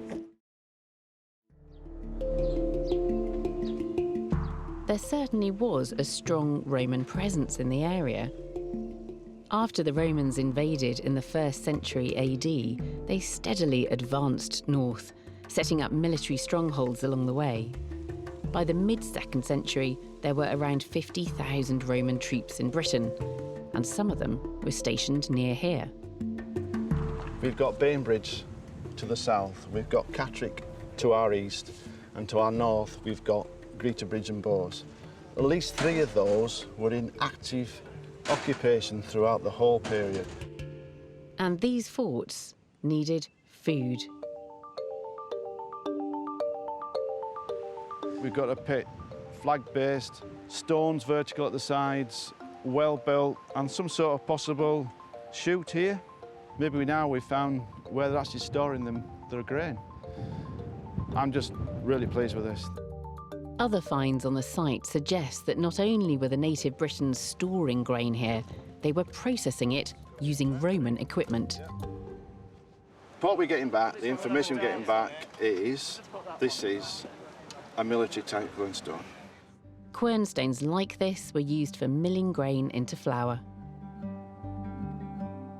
This is a community living here, using these to grind presumably quite large quantities of grain. There are also signs that the native Britons were being paid for this work. And this one's really nice. If you look carefully, yeah, you can see that she's the wife of Septimus Severus. Brilliant. So this coin dates from about 196 to 211. Right. And it's a silver denarius. So this is the sort of thing Roman soldiers would have been paid with. So is that indicating, well, they're buying things on site? Yeah. So they need everything. They need leather, they need animals to eat, they need grain, they need food stuff. Right. All of that kind of stuff. The archaeological evidence is helping us make sense of this intriguing site. It was part of an agricultural landscape within Roman Britain. Just look down the dale, Upper Swaledale, lovely rich pasture area. The individuals who occupied or owned this were switched on to realise it is essential to 4 Roman forts. We think now this is a well-to-do, well-established, developed farmstead, but they're dealing with the military. You know, their wealth has come with the husbandry of the cattle, the sheep. It could well be the collection point for the whole dale. This is where it comes, this is where it's processed, then off to whichever fort is needed. And there's still plenty to be discovered. We need to do the research question where the water's coming from. With all this engineering on site, they can't have been going to the spring to get it in buckets. It must have been ducted on site. And that it will be pivotal to what we do next year. This site has shown how Roman influence extended into the countryside, where native British farmers could grow rich by supplying food to the Roman military. Many archaeological digs focus on one particular time period, but our next site in Cheshire spans some 10,000 years from the end of the Stone Age through to the 17th century. We sent archaeologist Nisha McSweeney to find out more. The Poulton Research Project sits just 5 miles south of Chester, close to the Welsh border. This unassuming stretch of farmland may be one of the north of England's most significant archaeological sites of recent times. I'm joining dig leader Dr. Kevin Coots to find out why. So, Kevin, how did it all get started? We've got to go back to 1962. Right. Mr. Jerry Fair had just taken over the land and he had historic maps of this field. And he could see marked on an ancient chapel. He could also see the stones just poking out. Right. And he found a glazed medieval floor tile of 14th, 15th century date. Right. Eventually, the farmer persuaded teams from Cheshire Archaeology and Liverpool John Moores University to come and excavate the site. They knew they were going to find a chapel, but they were hoping it would be a capella ad portam. Capella ad portam, that sounds like something at the gate. Yeah, my best Latin, which is not great, but it means it's a chapel at the gate. Right. Because we have a lot of ancient literary texts that tell us that there was a missing abbey here, the Abbey of Poulton. Poulton Abbey was an ancient monastery founded in the 12th century by Cistercian monks. They often had a chapel at the gate so lay people could worship without entering the abbey grounds. The abbey was moved in the early 13th century, but the chapel continued to be used as a local church and cemetery right up until the English Civil War. It would have been the place where the farmers and their families who actually ploughed the land and worked the land for the monks, that's where they would have worshipped and where they were buried. We didn't expect to find any bones in this graveyard because this is what we call glacial till, or I call the older red boulder clay because everyone knows what it is, and it's generally acidic. But by a sheer geological coincidence, the last great glacier deposited a whole load of crushed calcite in the field, making it neutral. So we have almost perfect preservation of the human remains in this medieval graveyard that we've been training students on for the last 24 years. This geological anomaly offers an incredible opportunity to study the lives and deaths of one community over hundreds of years. I've joined human remains specialist Ria Carlin to see what she's found in this year's excavations. What's going on here then? What do we have? We have an adult skeleton and it's almost complete. So we've got perfect bone preservation here. Archaeologist's dream. Absolutely. Fantastic. Yeah. The burial itself is cutting two other features here. So we had a double burial here, juvenile bones in, which itself was cut by a later burial of a teenager in here. So the gravedigger might not have known that there's a burial there. Maybe the wooden cross had disintegrated or they didn't have a burial marker. So, in terms of dating then, where would we put this in terms of the lifespan of the cemetery? probably toward the end, sometime before the Civil War at least. And by that time, the cemetery's been in use for maybe a couple of hundred years already. Oh yes, so that would be, the graveyard would be almost full, as you can see by the intercutting features. Yeah. So we just need to take off a little bit of the clay that's still sticking to the bone while it's wet. Just clean it up a bit here.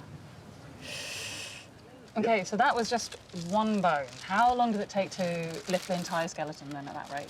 It will take us at least the rest of today, maybe a little bit of tomorrow morning as well. How many have you had on this site to date? What are we, 986 this one? I think so, 990 I think we are up to now, 990. That's a lot of excavation, that's a lot of analysis. It is, isn't it? Absolutely, yeah, it's a big storage room. Finding the perfectly preserved remains of one community over a 400-year period is fascinating in itself. But what is most incredible about Poulton is that as archaeologists continue to dig down, they realise the site had been occupied for far longer than anyone had previously thought. What comes before the medieval period then here? So the medieval grave diggers were actually digging into earlier occupation layers and they were throwing it back in with the medieval burials. So we were getting Roman pottery, we were getting Saxon material, we were even getting material from the first hunter-gatherers to recolonise this area after the retreat of the ice sheets. Kevin believes he knows why countless generations have kept returning to this location.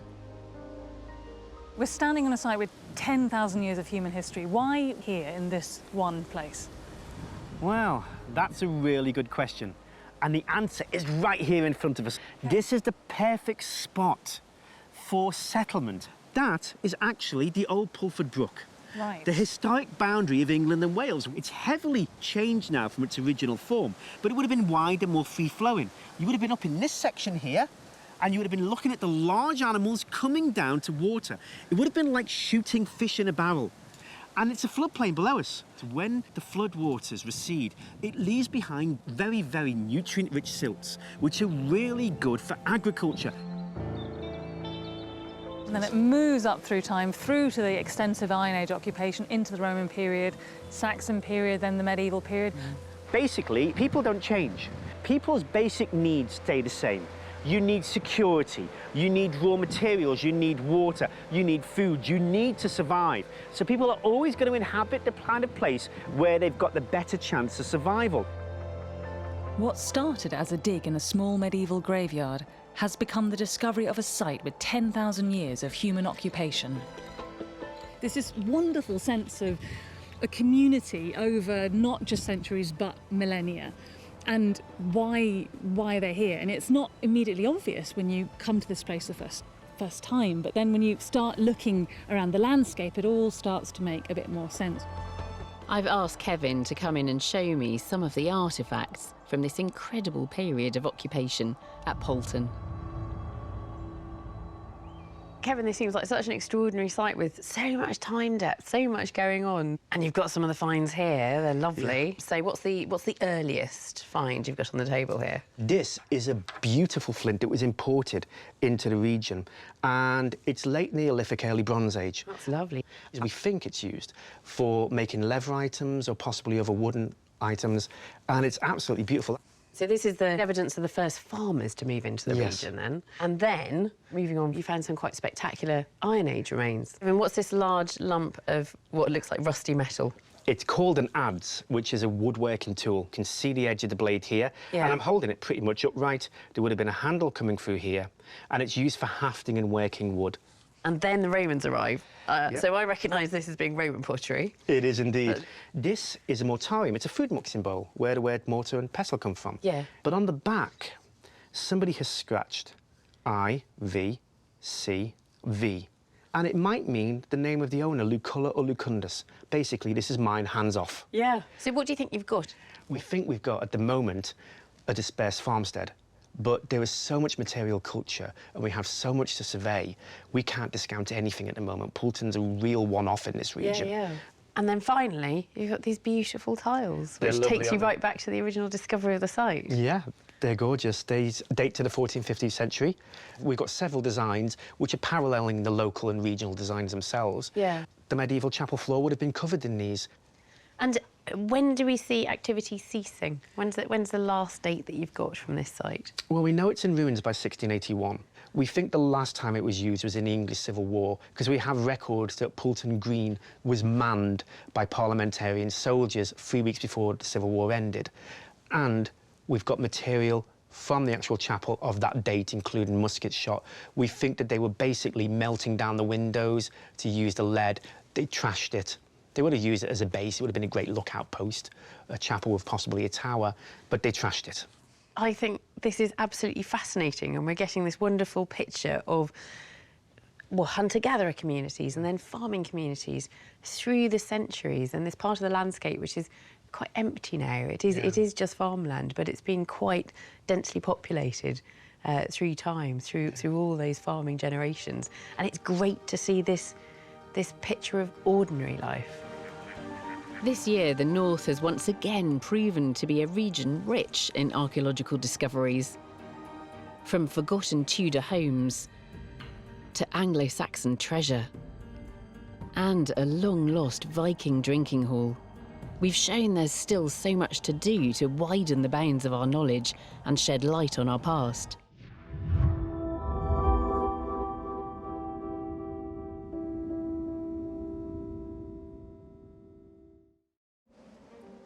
The United Kingdom has an epic history and a wealth of secrets still to uncover. Every year, hundreds of archaeologists dig, dive, and sieve to find clues, to add to the great historical jigsaw of our ancestors' lives. You know when people say, what's the best thing you've ever found, guys? This. I'm Professor Alice Roberts. This year we've uncovered some astonishing finds and made some truly groundbreaking discoveries. Wow, look at that. Each team of archaeologists has been armed with a dig diary camera so they can record their discoveries as they happen. That is brilliant. Dave, I love you.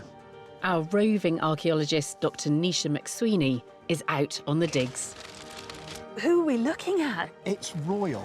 And I'll be inviting the teams to bring in their finds for closer analysis.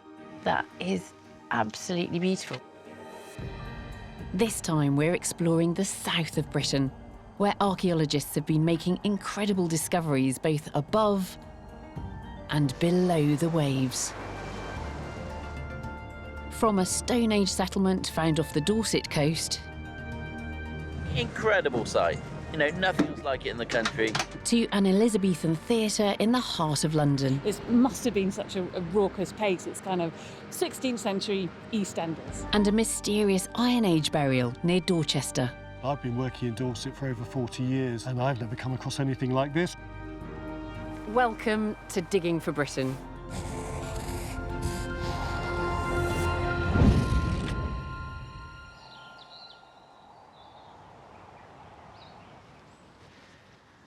After the invasion of Britain in 43 AD by the Roman Emperor Claudius, it was here in the south that the first forts and settlements grew up. Archaeologists in East Sussex are out investigating one of these early settlements, but with no Roman records of this place, its name and its purpose have been lost in time.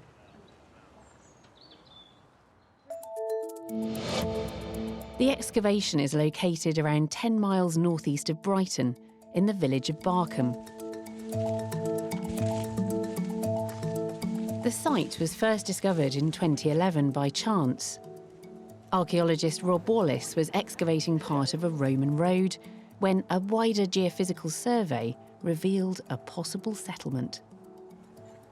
This survey is magnetometry, so it picks up the magnetic variations in the earth. Especially in the Roman period and other periods, you tend to get a lot of charcoal and burnt material, which is very magnetic. So these will show up ditches, linear features. So the geophysics we use is an indication that there's something there, rather than actually telling us what it is there. Artifacts already uncovered suggest this settlement was already in existence by 70 AD, just 27 years after the Roman invasion. With no historical records to help us here, Rob is trying to work out the role this settlement might have played in the wider context of Roman Britannia. He looks first for clues in its layout and location. Original settlement around about 70 AD is round here, and it's a small 4-grid system. The Roman road which goes to London comes up through here. We have the Greensand Way, which is the east-west route, which goes to Hardham and then Chichester, and we have a road going eastwards to Arlington and then on to Pevensey. As well as the roads heading off in all directions, the settlement is also very close to a waterway. The River Ouse is a tidal river. It was probably a lot wider and shallower in the Roman period.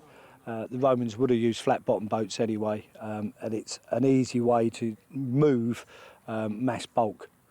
So possibly grains and things like that, iron ore that's coming out from the Weald. While the Romans are famous for their road building, waterways were just as important. They used seagoing merchant ships to transport goods in and out of the country, and river barges for transporting goods within it. So you can move stuff in mass, and they can move around the rivers rather than on carts, which is more costly and time-consuming. So basically we have north, south, east and west covered from this location. This is a key revelation. The site was well connected by roads and river to other Roman settlements in the region.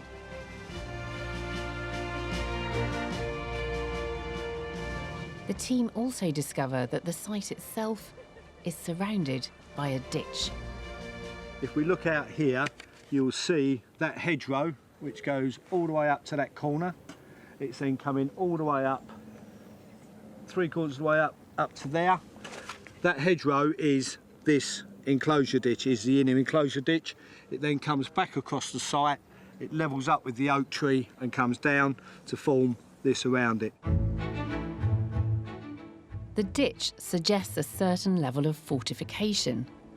It meant that you could only get in through approved entry points.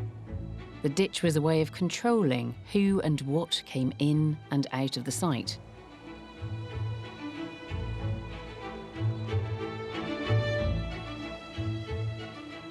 Further clues to the role of this settlement come in the huge variety of artefacts that are being unearthed, including over 300 coins.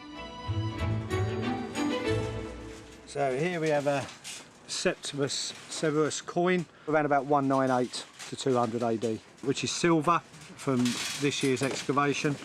Yeah, so there's quite a collection. They date from early Roman right the way through to 435 AD. Along with the coins, evidence is also building of a site rich in material goods coming from all over Britain. This is a mortoria bowl. This is a whiteware, possibly from Oxford, and they normally have a grit inclusion in the actual base, and these are used for mixing, so they'll have maybe greens and stuff like that with olive oil. There are also goods coming in from further afield. So here you have a lion attacking another animal. You've got different gladiatorial scenes throughout. This is a great example of the classic red Roman pottery known as Samian ware. As it's got the maker's stamp on it. It's been manufactured in Gaul, which is France, modern-day France, from the Roman period. They're even finding pieces of Roman glass. You can see some inclusions in it if you look up to the light. There's some little bubbles, but this would have been the neck and possibly comes out to a square bottle. There's no evidence for glass making from scratch in Roman Britain, so once again this is evidence of luxury goods being imported from across the Roman world. Caught on their dig diary camera, the site is continuing to yield a constant flow of intriguing artefacts. I'm sticking my neck out on this one, but it could be the... There you go. Oh, look at that. Maybe that is that. Like it grew there. Wow. Like it grew there, look. This year, the team are also finding evidence of manufacturing processes taking place within the settlement itself. We've got a part of a kiln here in situ, and that is the base of it, which would have went across and up to where the white chalk is. This kiln could have been used to make tiles and pottery for the town, or potentially for export. The finds are helping to paint a picture of this forgotten Roman settlement. The archaeologists have unearthed artifacts that have arrived here from across the Roman world, as well as large numbers of coins. And then there are those road and river access routes. Rob is considering the possibility that this could have been an important trading hub, and possibly even a centre for Roman administration. The finds indicate that it's an official site. It's under the Roman government's control, so people will be here collecting taxes, or if goods are coming in, looking at what's coming in and what's going out, and see if there's any taxes to pay on that. With each season, they're discovering that this trading settlement is far larger than previously thought. Rob and his team plan to keep coming back for many years to come. You never know what you're going to find from one day to the next. You can be, a small bit of pot, or a coin, or a brooch, or, something more personal. It's, it's an amazing feeling. Leaving the Roman era, we now peer further back into British prehistory. Our next dig sees archaeologists donning scuba gear and plunging into the chilly waters of the Solent to investigate an extremely ancient Stone Age settlement. Just off the coast of the Isle of Wight lies one of the UK's most unusual archaeological sites. Today, a team from the Maritime Archaeology Trust, led by Gary Momber, are planning to survey the site. And they hope to raise what is thought to be an 8,000-year-old timber structure for further analysis. Pretty good. The first dive of the day. Visibility is a few metres. Tides dropping off, running quite fast. But it's just incredible seeing these lovely layers of trim wood lying flat there. 8,000 years old. First time it's been uncovered. Okay, Dave, they're ready.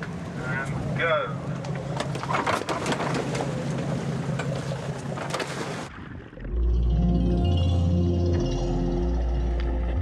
Lying just 11 metres beneath the waves are worked timbers that date back to the Mesolithic, or Middle Stone Age.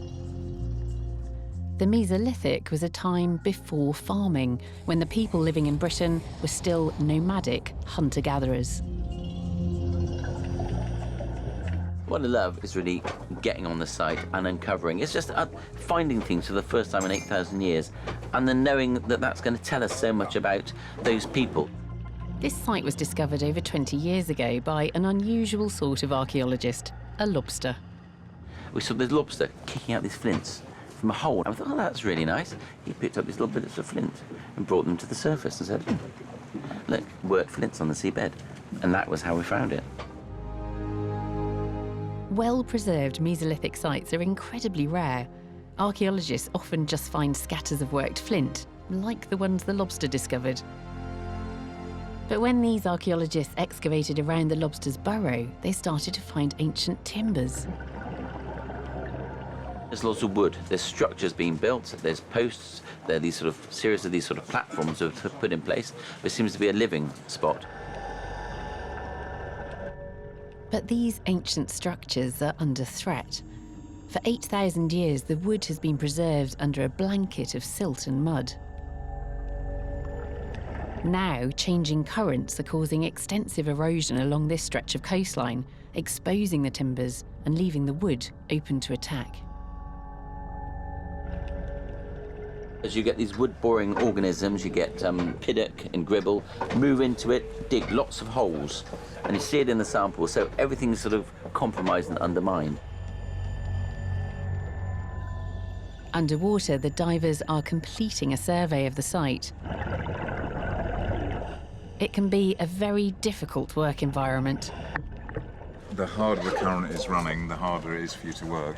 And because you're operating in 3 dimensions, it's not just on a flat surface, you're up and down as well. So it adds a challenge to the diving, which is the whole point of doing this really.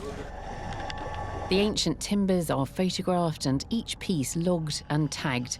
The divers then start to bring them to the surface. This is the sort of material that we've got on the seabed.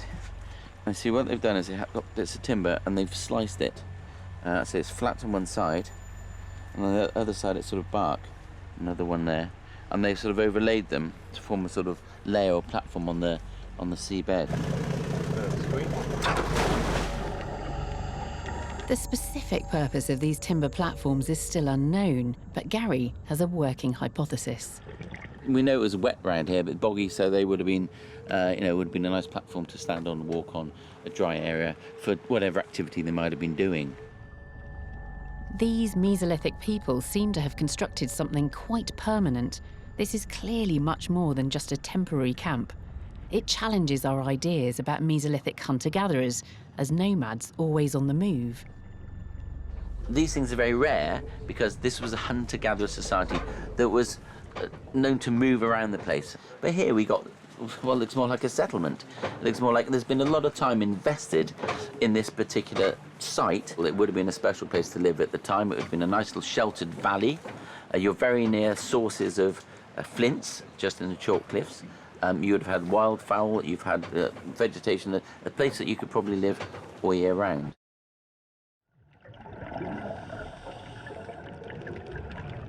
Over the course of the day, the divers have been steadily bringing up the whole Mesolithic platform, piece by piece.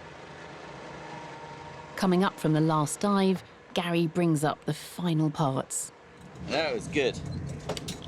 That's the last big piece on top. They've all come up in much more pieces, but this was a big plank sitting on top. Degraded, but it's just one hefty piece of timber. There's just, there's a whole landscape down there that we really want to, it's just not enough. We need more time. Incredible site. Nothing else like it in the country. All of the artefacts that were lifted from the seabed are now in the National Oceanography Centre in Southampton, and our roving archaeologist Nisha McSweeney is visiting their labs. Okay, yeah, so what we're going to do is take you inside. Excavating an underwater prehistoric site has its challenges, but piecing the finds back together is a whole new headache. No. So, Gary, what are we doing today? Well, these boxes contain all the artefacts, all the parts of the platform that we lifted. They've been in cold storage. We're going to get them out now and we're going to reconstruct them for the first time. Oh, it's cold. That water's cold. So we keep them cold and dark and in fresh water to minimise the degradation and to keep them stable for as long as possible. We got to spend time analysing it and recording it. And it's only when we've done that we can extract the information that will tell us about these people, of which we know so little. They're still really delicate. I guess we have to handle them with a lot of care. A lot of it's been eaten away by these marine boring organisms. They drill down into it. See the grain of a worm that's gone through. It's trapped through here. The platform is quite a complex structure, made up of several layers of what once was interlocking wood. We don't have any other blueprints of Mesolithic platforms. This is the first one. The structure is one thing, but there's also how are they doing it, and how are they converting trees into different sorts of planks, and what tools are they using. So all those sort of questions will come out of this. Each piece was given a unique number underwater, which we should now be able to match up against the team's photographs. It's quite a challenge to rebuild.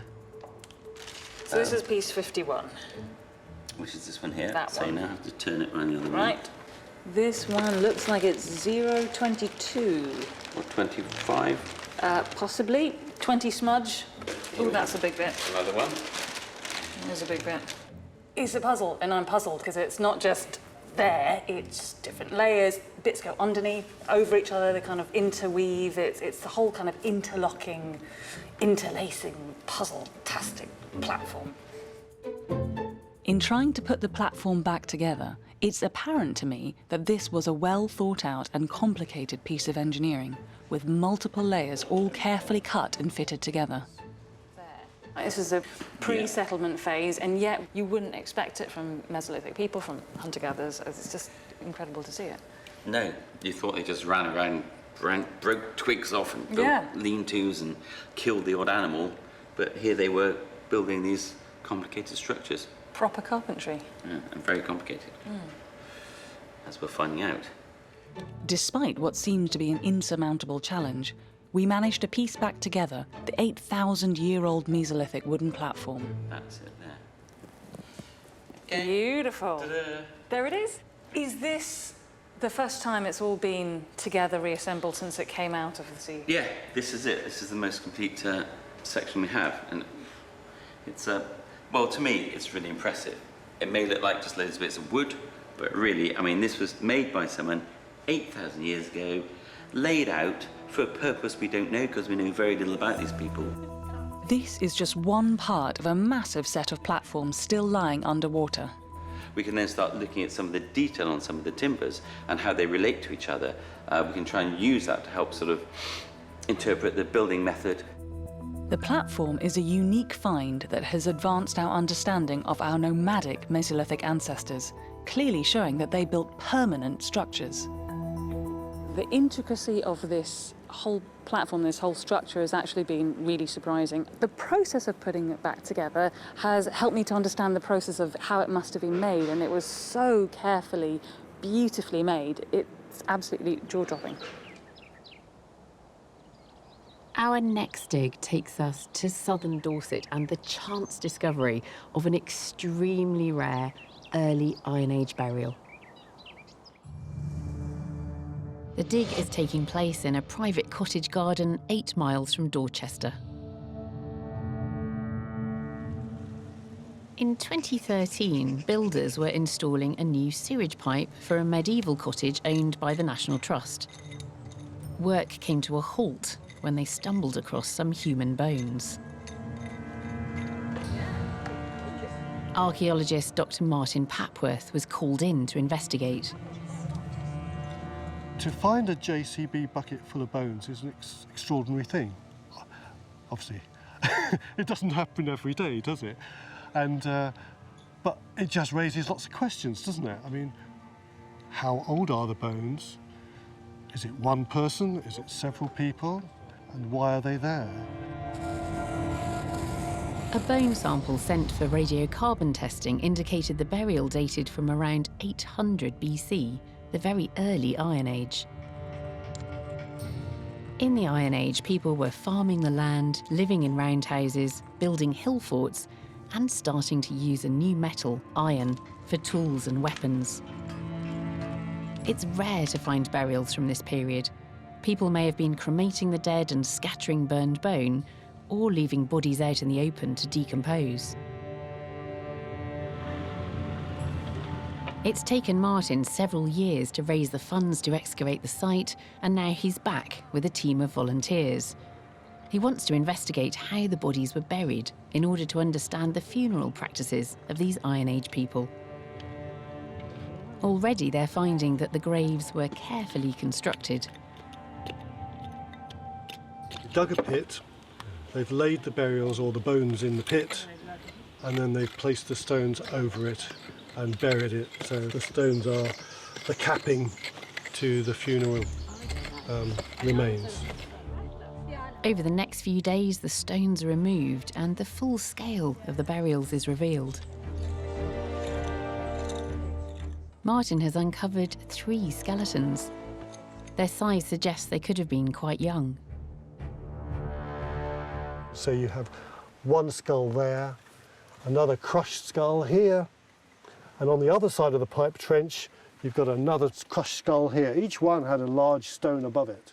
Over the years, as the flesh has rotted from these bodies, that the skulls have impacted and collapsed under the weight of the stones. The archaeologists are finding something strange about the way the bodies were buried. There's the skull, there's the teeth, there's the backbone, there's the shoulder, humerus running down through here, a series of ribs, but the whole thing has been caved back in and folded very, very sharply, and these are the two legs above the head with the toes of each foot, one above the other. So to get it in that sort of position, you'd have to tie the body up before you put it in the hole, because it's very hard to squeeze someone in that kind of tight angle. It appears the bodies may have been buried in a tightly crouched position. While crouched burials like this have been found at Iron Age sites in Wales and Cornwall, for Martin, this is a first. I've been working in Dorset for over 40 years now, and I've never come across anything like this or heard about it. We know that there are rituals where young people are put into the ground as part of a religion. But these people could have been dead some time before they were put in the ground, so that they could be trussed up in these positions. And it could have been a caring thing to do. It may be loving families, placing people in graves in a way they always do. Or it may be something more sinister, maybe something more brutal. All we can do is speculate. With no grave goods accompanying the burials, the archaeologists are left with many unanswered questions. But they're also left feeling a deep connection with these ancestors. You get a sense of these are people, and when you spend a day cleaning bones, you do feel rather sort of closer, and you wonder about them and how they interacted with this beautiful place that they lived here too, though 2,800 years ago. With the dig drawing to a close, Martin and the team decide to leave the skeletons in their graves, just taking small bone samples for DNA analysis. We never came here to take the bodies away from their resting place. We just came to take small samples to enable us, the scientists, to talk about the origins of these people. So they will remain here in the ground where we found them. The local people who live in the village have taken this place to heart, and they will look after them in the future. I'm intrigued to find out more about these curious graves. We don't have many burials from the early Iron Age. Well, that's the problem, isn't it? It's a very blank sort of period. But this will be fascinating, because if there's good preservation of DNA, then you could sample the whole genome. I'm noticing the arm bone there, and the top of that humerus looks as though it's separate. Is that real? It is, that's right, yes. So that's a separate epiphysis, Yes. which means that bone is still growing. Yes. So this is a juvenile. This is not an adult. No. Yeah. And they're all young. Are They're they? all teenagers. Yeah. Yes. We'd like to know why these three are together. So, are they related in any way? Are they brother and sister? You know, with DNA, we should be able to at least start to answer these questions. It hasn't been possible to answer them before. Were there any signs of cause of death at all? No, that wasn't seen. So it's quite a strange burial. They bound them when they buried them and trussed up as tightly as possible, legs and arms like this, perhaps wrapping them in something and then binding it tight and bringing the legs back up like that. Looking at burial practices like this, it seems very odd to us today. But then, of course, this might be just perfectly normal burial practice, a respectful way to treat the dead. It's a sort of window into a piece of the past we just don't understand, isn't Yeah, it? Which makes it fascinating. Mudlarking is a practice which has been popular in London since at least the 18th century. People scoured the banks of the Thames looking for valuable trinkets or cargo that had fallen off passing ships. But archaeologists sometimes indulge in a spot of mudlarking as well, and our next excavation focuses on a huge artefact 24 metres long, a submarine chaser from the First World War. The dig takes place on the banks of the River Thames in Isleworth on the outskirts of West London.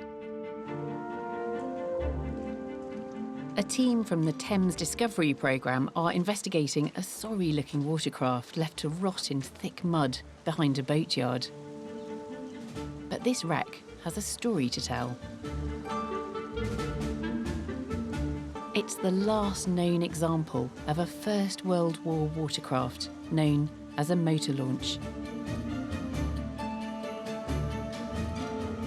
As far as we know, there are no plans in existence for these things. So the only way we can find out how these things were actually built is by digging holes in the mud and trying to record it.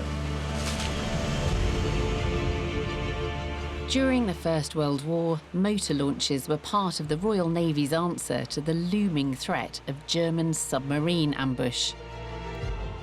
On the 7th of May 1915, the Lusitania was torpedoed with nearly 2,000 passengers on board.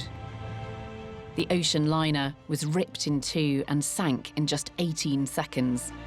Over 1,000 people died in the attack. The Navy swiftly placed an order of motor launches with the Electric Launch Company based in America.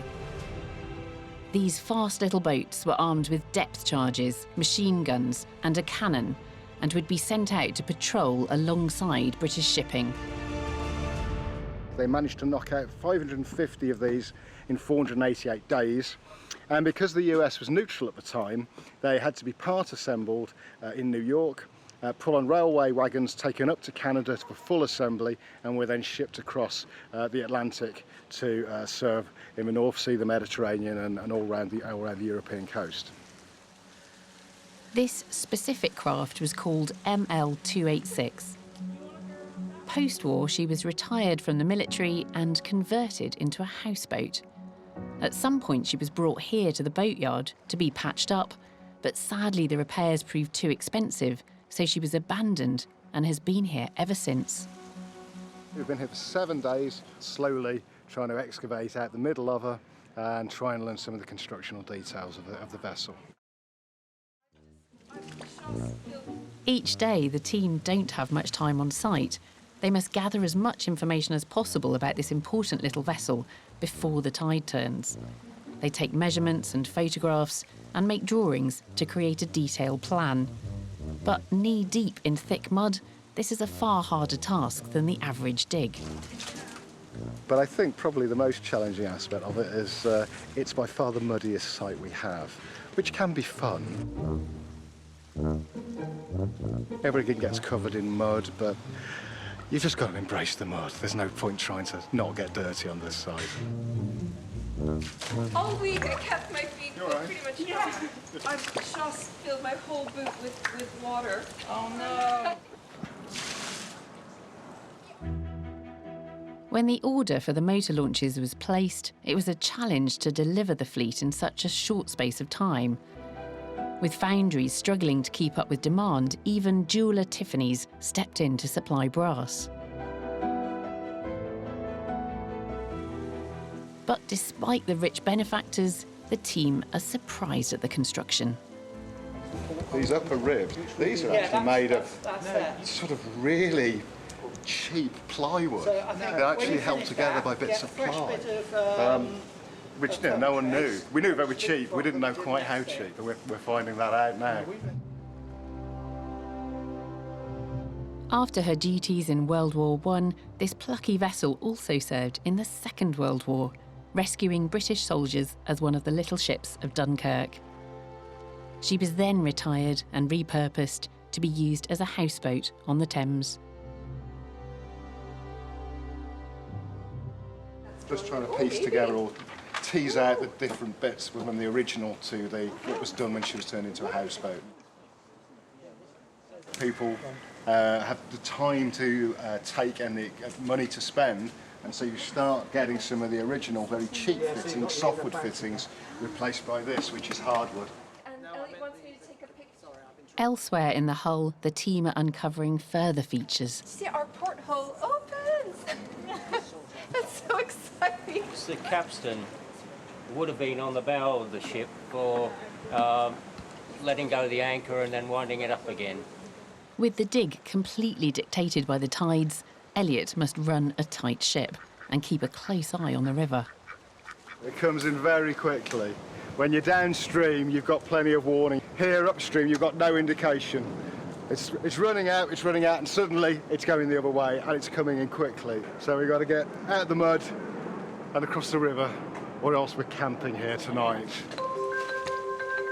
The team now hope to use their photographs and drawings of this last remaining motor launch to create a detailed record of the structure of this historically important craft. Our next dig is back in Dorset, where archaeologists are investigating a Roman site.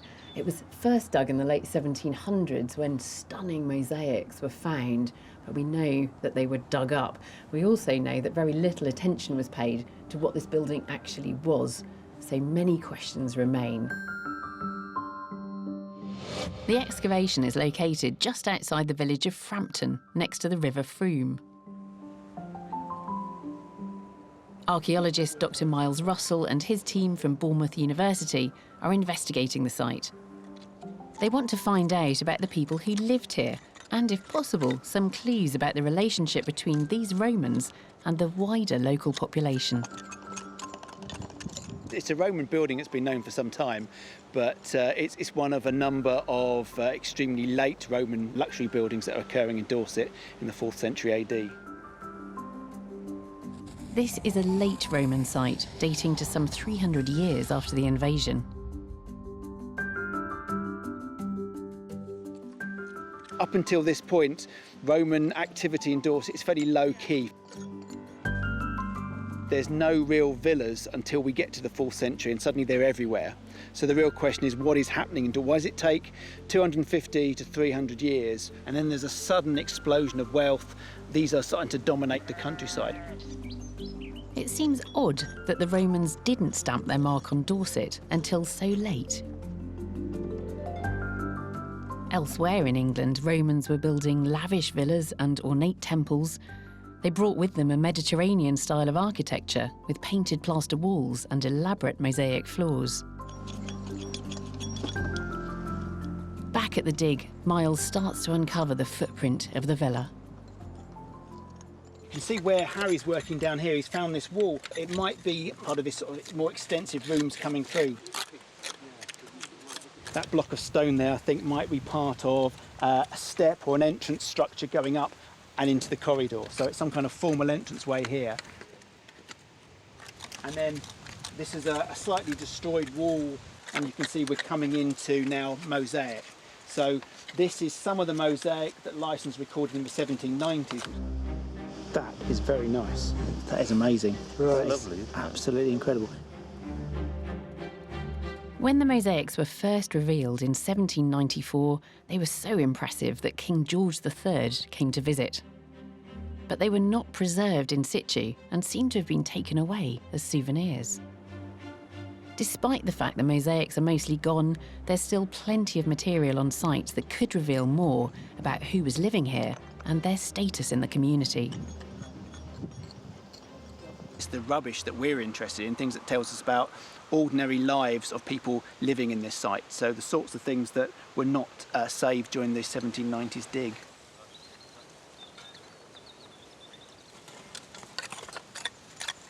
This was a large rectangular hollow tile that's built into the walls that conveys heating from under the floor and up through the walls themselves. So this is basically cavity wall heating. So to find these tiles means that we've got a heated room. It's pushing us towards the interpretation that this is the main entertainment space. So it's more information that just wasn't recorded in the 1790s. Captured here on their dig diary camera, the team are also unearthing evidence that the outside of the villa was richly decorated. This carved sandstone finial would have sat on the apex of the roof.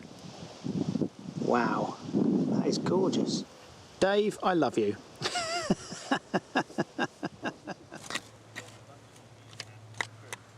everything that we're finding from the box flue tiles, which suggests underfloor heating, from the wall plaster, and now also from the pottery and animal bone, it all fits a domestic context. It is a wealthy, high-status building up against the River Frome in quite an exotic and luxurious part of the Dorset landscape. In amongst the rubble, Miles is also finding intriguing evidence of the people that lived here. One astonishing item even gives us a glimpse of their religious beliefs. This is a coin of the Roman Emperor Magnentius in about 350 AD. We've got his face on one side, and he was very keen to advertise that he was a Christian emperor. So on the back of his coin, we've got the Chi-Rho symbol, the P and the X. The key thing about this, it's been pierced, so they've worn it around their neck. The Roman Emperor Constantine converted to Christianity in 312 AD. With his backing, this religion slowly spread through the Roman world, reaching even the distant province of Britannia. And it's a nice little individual find that gives us a little insight to the sorts of religions that were going on here. These are a new wealthy elite that's coming in from another part of the empire, and they're building their luxury houses here, and they're bringing their exotic Eastern faith with them. And it's coins like this that give us that indicator of that sort of personalised aspect of this new religious belief system. But this opulent villa and its Christian Roman occupants are only a small part of the story of Dorset at this time. At another site, not far from the villa, Miles is also finding evidence of the people who lived in the wider landscape here. These people belong to a tribe called the Durotriges. The Durotriges were one of a number of tribes in southwest Britain at the time of the Roman invasion and occupation. The land of the Durotriges seems to have centred on Dorset, with parts of southern Wiltshire and Somerset as well. But very little is known about their relationship with the Roman Empire. The artefacts Miles has unearthed give us a glimpse into the lives of these people. The Durotriges, the local tribe, are constantly recycling, reusing, and making sure that everything has a purpose. So this is actually carved out of a sheep bone. You can see it's a comb. Other things that we get from native sites around here, we get lots of spindle whorls. So these are sort of the weights at the end of a spindle during weaving process.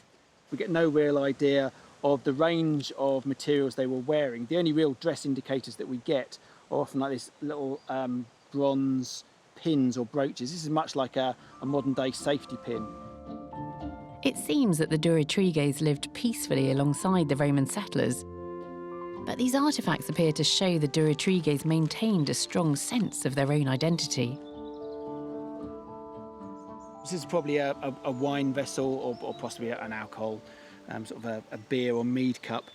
It's completely unlike anything that the Roman world is producing. People are using ceramic styles that aren't linked to the Roman Empire. They're using things that are more native design, and they're not high on status symbols. So despite some Romans building lavish villas in Dorset, Roman culture didn't seem to seep out into the wider countryside.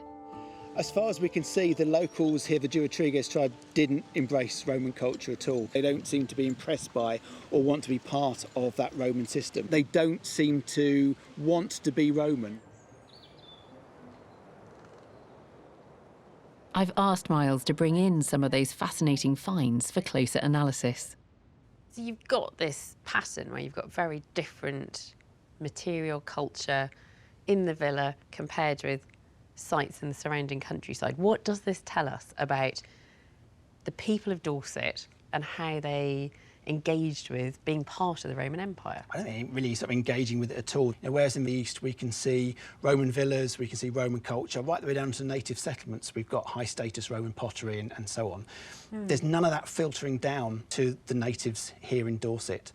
It's fascinating because it shows us how dangerous it is to look at a scenario in one part of our country and then extrapolate that across the whole nation. They are existing within the Roman world, but for whatever reason they're not choosing to be Roman. So what are these objects? So we've got a range which are all native.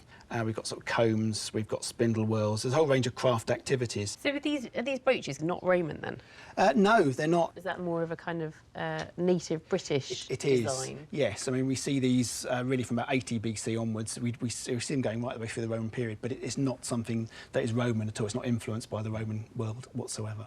That's fascinating. So you're seeing a completely different culture. Yes, I mean, British Iron Age the Roman version. fibulae are far more decorated, far more sort of squared and really sort of quite chunky status items. These Yeah. are quite small in comparison. And then this little bowl. I mean, this is beautiful, but this is very much a British form. Yes, so that's black burnishware. It's very highly polished. It's made in southern Dorset right the way up until the 4th century AD. And again, you've got that sort of diamond X-shaped design around the outside. And it's got this inbuilt strainer on it. It's brilliant, isn't it? Yeah, Yes. I really like it. It's beautifully made. And then look at that I love the crazy swirls. design on the base. These are all individual, unique items, so they've got their own personality to them. These people clearly thought of themselves as being the people of Dorset.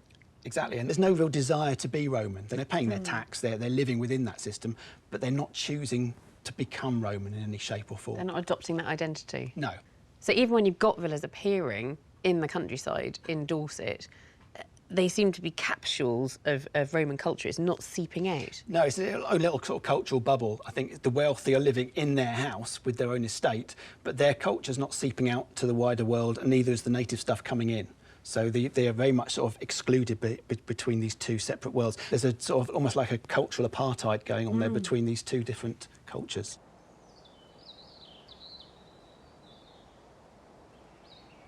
We know that the Romans and Greeks loved putting on plays, but it wasn't until the 16th century that theatre as we know it really took off in Britain.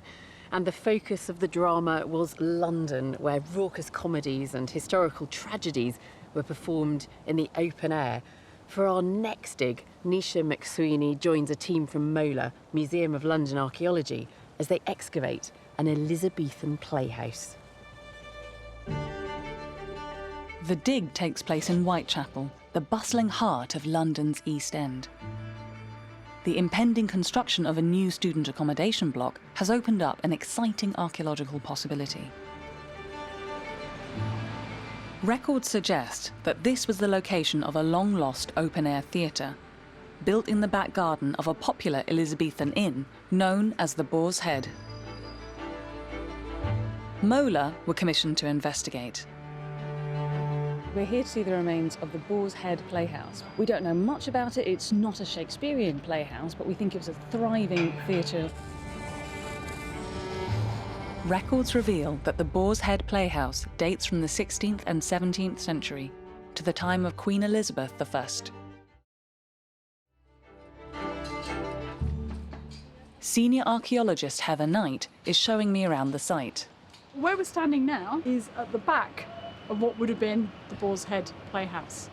The stage was under where our machine is now.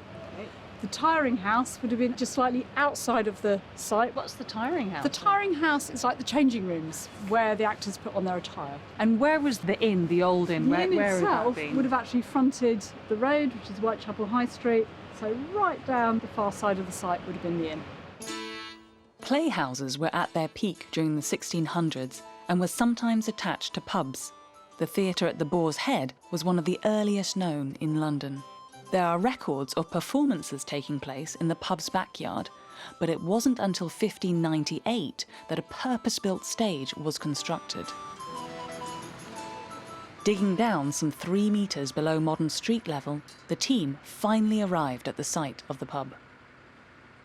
So what we do, we start taking off the top levels using a big machine, and then slowly as we come down we can see from the finds within those layers that we're going back through time, and then when we get back to the 18th century layers we then go to hand digging, and then we work our way down into the 17th century that way. So can you tell me what we've got here then? And we're actually standing within the foundations for a building that was part of the Boar's Head Playhouse. So you could stand here looking at actors performing on the stage in front of you. This rectangular playhouse makes this site distinct from other Elizabethan theatres, which were more commonly built as rounded, enclosed structures. For example, Shakespeare's Globe, which was built 2 years after the Boar's Head Playhouse. I think the spotlight has been more on Bankside because of the associations with Shakespeare. And I think that's part of the reason the Boar's Head might have slipped off people's radar slightly. It's been overlooked a little bit. So, yeah, this is its chance to shine. For a small fee of 1 or 2 pennies, audiences could enjoy a whole afternoon of entertainment. The combination of performance and beer made for a high-spirited crowd. Looking at some of the plays that were performed here when it was a proper playhouse, they're kind of city plays. They would have really appealed to a city audience. They're kind of scandalous and lampooning public figures. You know, they do push the boundaries a little bit, yeah. But as the more puritanical mid-17th century approached, there was little tolerance of drunken crowds enjoying raucous satire. At the start of the Civil War in 1642, most of London's playhouses shut down. With closure on the horizon, the Boar's Head landowner saw a development opportunity. The site was split into small plots and sold off. The team have found evidence of what happened next. Where we're standing now is after the Boar's Head has gone out of use. And this end of the site, we're finding a lot of clay pipe making. Okay. And also a lot of pipe clay. Which is actual pipe clay? This is actual pipe clay, and it's still really squishy. So they're using this to make, what kind of pipes? What? Very tiny. It is tiny, and by the shape of the bowl, we know this is 17th century. What other things were they making around in this industrial area, apart from lots and lots of pipe? We're also finding evidence for horn working. So you take the useful part of an animal horn, which is that outside coating, it's a bit like your fingernails, and you can kind of peel it and stretch it, and you can make lantern panes because it's translucent. You can also make things like, you know, drinking cups and spoons, and the covers for horn books. So Middlesex Street in the 17th century really does seem to be the epicentre of horn working in London. After the end of this kind of theatrical period and the site, it then becomes a kind of commercial centre. It is really industrial, and it's kind of the industries you wouldn't maybe want to live next door to. You know, if you've got pipe kilns, you've got people boiling up animal horns. Smelly, smoky. Yeah, maybe that's why it's happening on the east side of the city. As London grew, factories and other manufacturing sites tended to be built on London's east side. It's thought that they were built here to make use of the prevailing westerly winds. This would mean that the smoke and pungent odours were blown away from the city centre. So what are our finds that we have from the Boar's Head itself?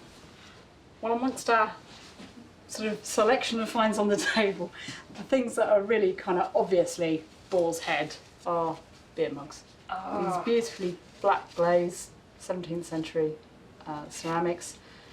They're kind of, originally it would have been quite tall, maybe with another handle, and we're finding lots of those. So what about the industrial installations? We were talking about horn working, and we obviously get the waste product, which is the inside of the animal horn.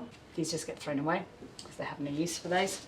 The big thing we have going on is clay tobacco pipe making. We have wasters, the ones that have failed the process, and so they've not been smoked really clean on the inside. But on the table here we've got part of that actual kiln fabric. So you can see it's really vitrified from the heat of the kiln, and you can actually see how they've used clay pipes within the fabric of the kiln. It's almost like clay wattle and daub, really. It kind of gives the clay some rigidity in the structure. To celebrate the site's connection with the city's theatrical heritage, the exposed Elizabethan playhouse will be preserved in situ and incorporated as part of the new development. We first arrived this morning, I thought it was a hole in the ground. Had no idea what we were going to find at the bottom of it. This kind of politically charged, irreverent kind of theatre scene where people are out there with their beer mugs. I think that's really exciting to get a feel of it here. after the kind of the end of the theatrical phase, you have this industrial centre, this thriving hub of manufacture. And the small finds from this site really bring the place to life for me, right? You've got the tobacco pipes, hundreds of them, the kind of smoky tobacco, and you've got these beer mugs after beer mugs. This must have been such a raucous pace. It's kind of 16th century EastEnders. For our final dig, we're revisiting an excavation first filmed by Digging for Britain in 2017. Back then, MOD archaeologists were called in to investigate a small island in Portsmouth Harbour where human bones were eroding out of a cliff. The team discovered 4 sets of human remains, including a skull that had been sawn open. Got a craniotomy here, so if you can see this cut through the skull. This year, MOD archaeologist Richard Osgood is back because storms have eroded the cliff face, causing more bones to emerge. We've got at the moment, I think, 3 or 4 areas of interest that got human remains, and we've got only about 3 or 4 days to get them out. The dig takes place on Barrow Island, which lies just opposite Portsmouth Historic Dockyard. Richard's filming his dig diary with members of Operation Nightingale. This is a military initiative using archaeology to help the recovery of service personnel injured in conflict. So here we've got a tibia and a fibula just coming in, going into the side of the cliff there. That's one lower leg, is it? Yes. Is there that's just right. one that you can see at the moment? We think we've got the second one just coming through here. The burials are believed to date from the early 1800s, the late Georgian era. At this time, floating jails called prison hulks were moored in the nearby harbour. These were home to convicts and prisoners of war. The author Charles Dickens grew up in Portsmouth and he knew about these prison ships. It's believed the inmates could have inspired the character of Abel Magwitch, the escaped convict in Great Expectations. Back at the dig, artefacts are emerging that help confirm the date of the graves. One of the burials, which had just a few bones within it, also produced this really lovely pipe bowl. This is really a date of about early 19th century. It's a good fix for what we're doing on the site. But as the dig continues, the team make an unsettling discovery. They're finding more graves extending right up the cliff face, far higher than originally recorded. We're cleaning up the cliff, and perhaps that was an error because when we've cleaned up the face, there are even more coffins that are being exposed. This is a new revelation. The burials are stacked one on top of another. The large number of graves suggests that the island was being used as a burial site over many years, longer than previously thought. So you've got a nice clear coffin that's cutting through this area of the site, but you've got bones either side of it. And what that shows is they've come across an earlier burial and dug it out to put the new coffin in. So this set of human remains is an earlier burial, at least 2 phases of burial here, and it just shows the sheer level of activity of burial on the island. With the dig coming to a close, the bones are taken away for further analysis. But the plan is that in the future, all the skeletons will be reburied on the island, but on the top, safely away from the eroding cliff edges. I've asked Richard to bring in some of the human remains recovered this year, including one very unusual find. It's one of the coffins that we saw this year. Actually, there were some other bones that were found as part of that assemblage. We're still looking at human bones here, but absolutely minute human bones, so an infant. Is that unusual? Have you found any infant remains before on Ross Island? This is the first time we found something like this, and in many ways that changes our understanding, maybe our picture of what's going on. Does it mean that there's a female convict who went on whilst pregnant, gave birth, and the infant died? Was she incarcerated with an infant? I don't know, but it changes our whole narrative of the site because it's so much younger than anything else. It's very sad to think about. If it is a female convict with her baby on board one of those prison hulks, it must have been a horrendous place to be. So these are skeletons that have just emerged this year, and there's quite a bit more work still to do on them, but you've been able to advance some of that process with skeletons that have emerged in previous years. That's right, and I've brought one of them in. I've seen this one before. You have seen this one before, but we've got a lot more about this man's story from when he was here last. He's been subjected to some fairly rudimentary early autopsy work. Yeah. We've been able to get a company to do a facial reconstruction of him, and you've got it there. You've brought that along, haven't you? We can see him there. And then if we put the flesh back on the bones, that's what he might have looked like. It's quite strange, isn't it, to see, you know, a face brought back to life in that way. It's astonishing. It's so realistic, isn't it? It's quite haunting. I'd like to think he'd be pleased that we remembered his story and are still telling a bit more about him some 200 years after his demise. The south of Britain has yielded up a rich diversity of archaeological finds spanning 10,000 years of history. We've travelled back to an ancient Stone Age settlement, marvelled at a Roman trading post, and trodden the boards of an Elizabethan theatre.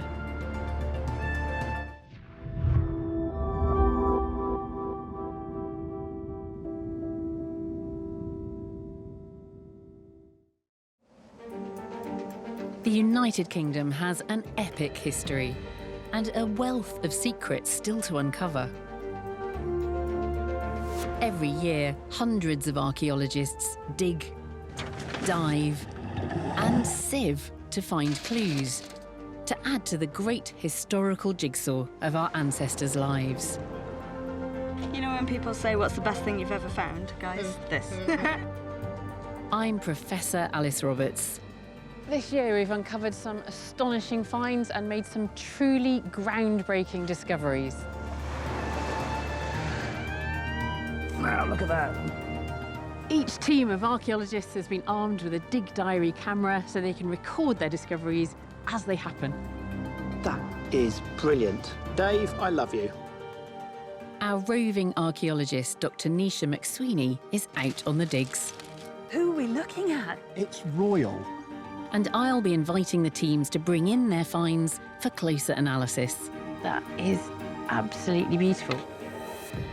In this special edition of Digging for Britain, we're exploring the archaeology of World War II. We're joining digs from across the country to give us an insight into the lives of those who lived and fought during the war, from the physical evidence they left behind. We'll witness the raising of a World War II bomber from the depths of the English Channel, the unearthing of one of Hitler's feared V-2 rockets, and an excavation of a hostel where young Holocaust survivors were brought after the war. Welcome to Digging for Britain.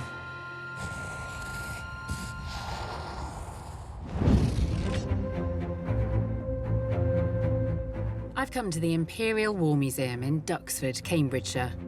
It was from this airfield that the first Spitfires took off for the Battle of Britain in July 1940. Countless Allied missions flew from airfields right across Britain, heading for Nazi-occupied Europe. But some planes never made it that far. And we head now to the Solent, where a chance discovery has prompted a large-scale diving operation.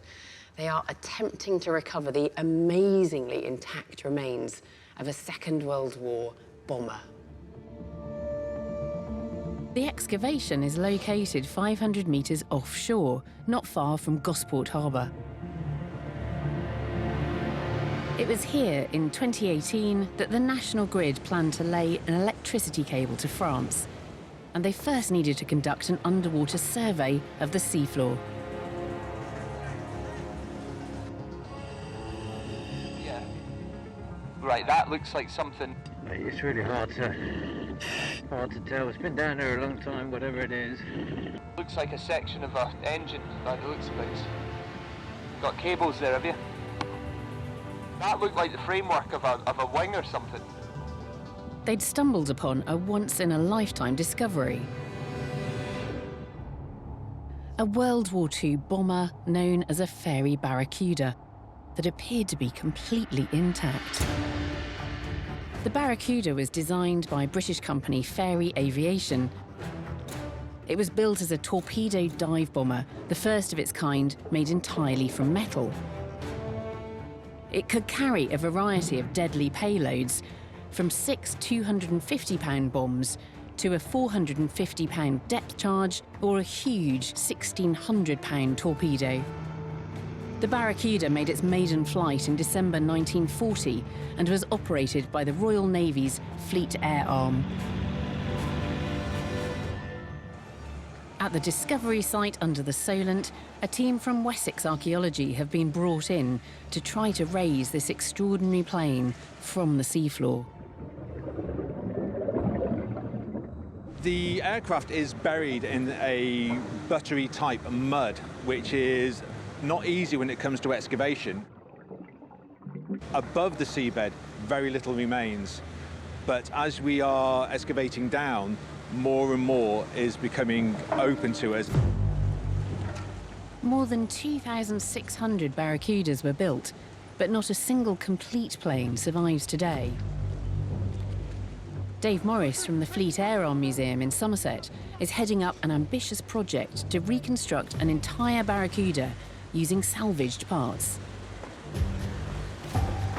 We have crash site remains from a number of Barracudas which have been recovered over more than 40 years of collecting now, but they've all been subject to very fast collisions to high ground mountainsides. This is the first time that we've come across a Barracuda which is largely still intact and in most of its original shape.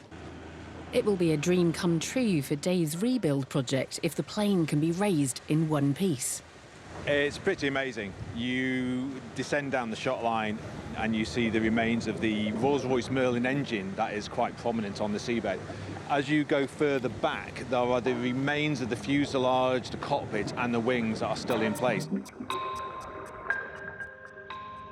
Records note that a Barracuda took off on the 6th of January 1944 from HMS Daedalus, which is now the nearby Lyon Solent airfield. It suffered engine failure and pitched into the sea. The pilot managed to bail out and survived the crash. We know that it was a fairly smooth belly landing rather than a violent crash. We know the pilot escaped okay. So there's a lot of information we're putting together from records and also matching that against the evidence that we're finding on the seabed now.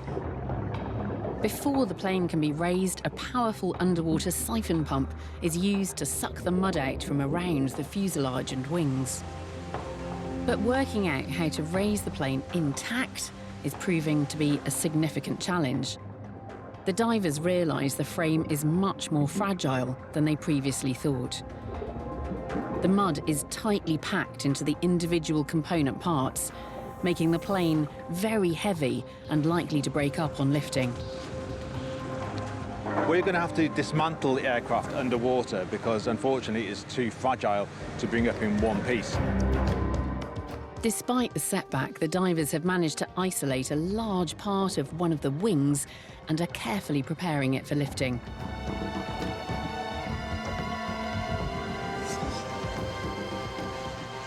Slowly, the unbroken wing piece is brought up from the seafloor.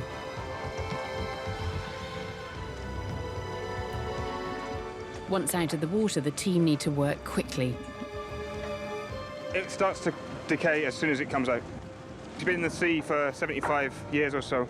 When you're trying to conserve archaeological material, you want to try and keep it in the same conditions to how it's been.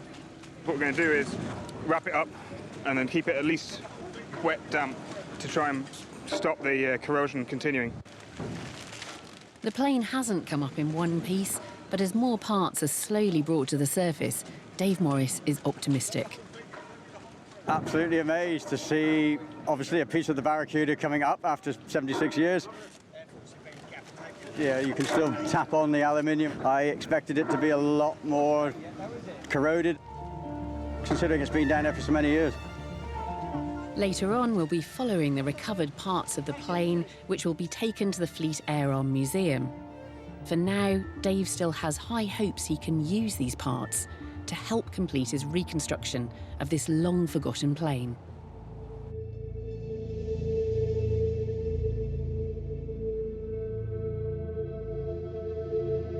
Our next dig is in the Lake District, where archaeologists are excavating the site of a very special hostel. It was a temporary home for hundreds of children who were rescued from concentration camps in Nazi-occupied Europe and brought to Britain to start a new life. On the shore of Lake Windermere, in the heart of the Lake District, is the village of Troutbeck Bridge. The archaeologists here are hoping to shed light on an incredible wartime story of survival against the odds. The Holocaust isn't just something that happened in Eastern Europe. We have sites related to the Holocaust here on British shores. So this is one of them. We're excavating the remains of what we think is a hostel where Jewish children were brought at the end of the war. The dig is organised by the Lake District Holocaust Project. It aims to remember the special role this area played in helping to rehabilitate children liberated from Nazi concentration camps at the end of the war. Two boys that came here in 1945 were Ike Alterman and Sam Laskier. That's me, a cheerful little fella. Life in Poland for these Jewish boys changed dramatically the moment Germany invaded in September 1939. We were lined up. The assessment came and started counting. Father was in front and I was behind him. And he said to me, stand on your tiptoe to make you look a bit taller than you are. Next to him was my mother, my sister, my little brother. All those on the right, stay where you are. All those on the left, march out through the front of the square there. That's my mother, my little brother, sister, never to be seen again. Both boys were sent to a succession of concentration camps before ending up in Auschwitz-Birkenau. You had a number tattooed. See, that was tattooed to me in Birkenau. But then, in May 1945, the boys were finally liberated from a camp in Czechoslovakia. We were in the wagon. We didn't know what was going on. But suddenly, we looked around, and there were no guards. They just disappeared. And that is the moment that we realized we were free.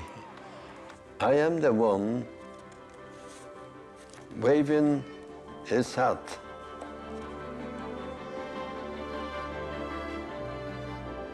Everybody's so happy. We're alive. We're alive. We couldn't believe it. On the 13th of August, they were flown from Prague and brought by bus up to Windermere.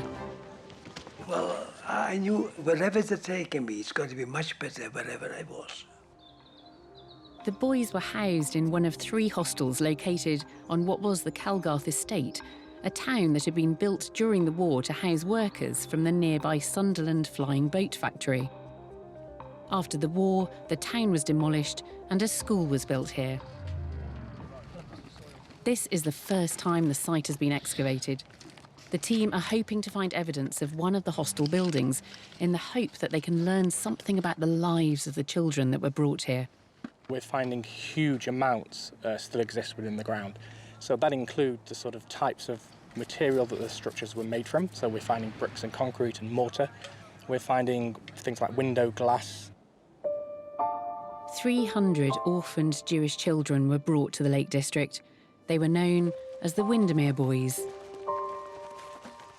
Many of the children who came here had been in Bergen-Belsen, some of them had been in Auschwitz, but other slave labour camps, forced labour camps, in ghettos across Europe. So for many, many years, they'd experienced terrible, terrible atrocities.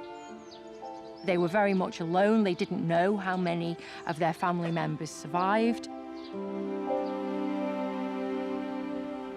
But not all of the Windermere Boys were actually boys. In fact, 28 of them were girls. Denise's mother, Minia, was one of them.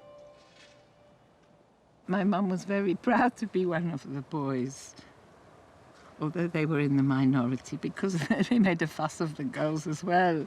They had plenty of boys to choose from. Denise has been helping out with the dig.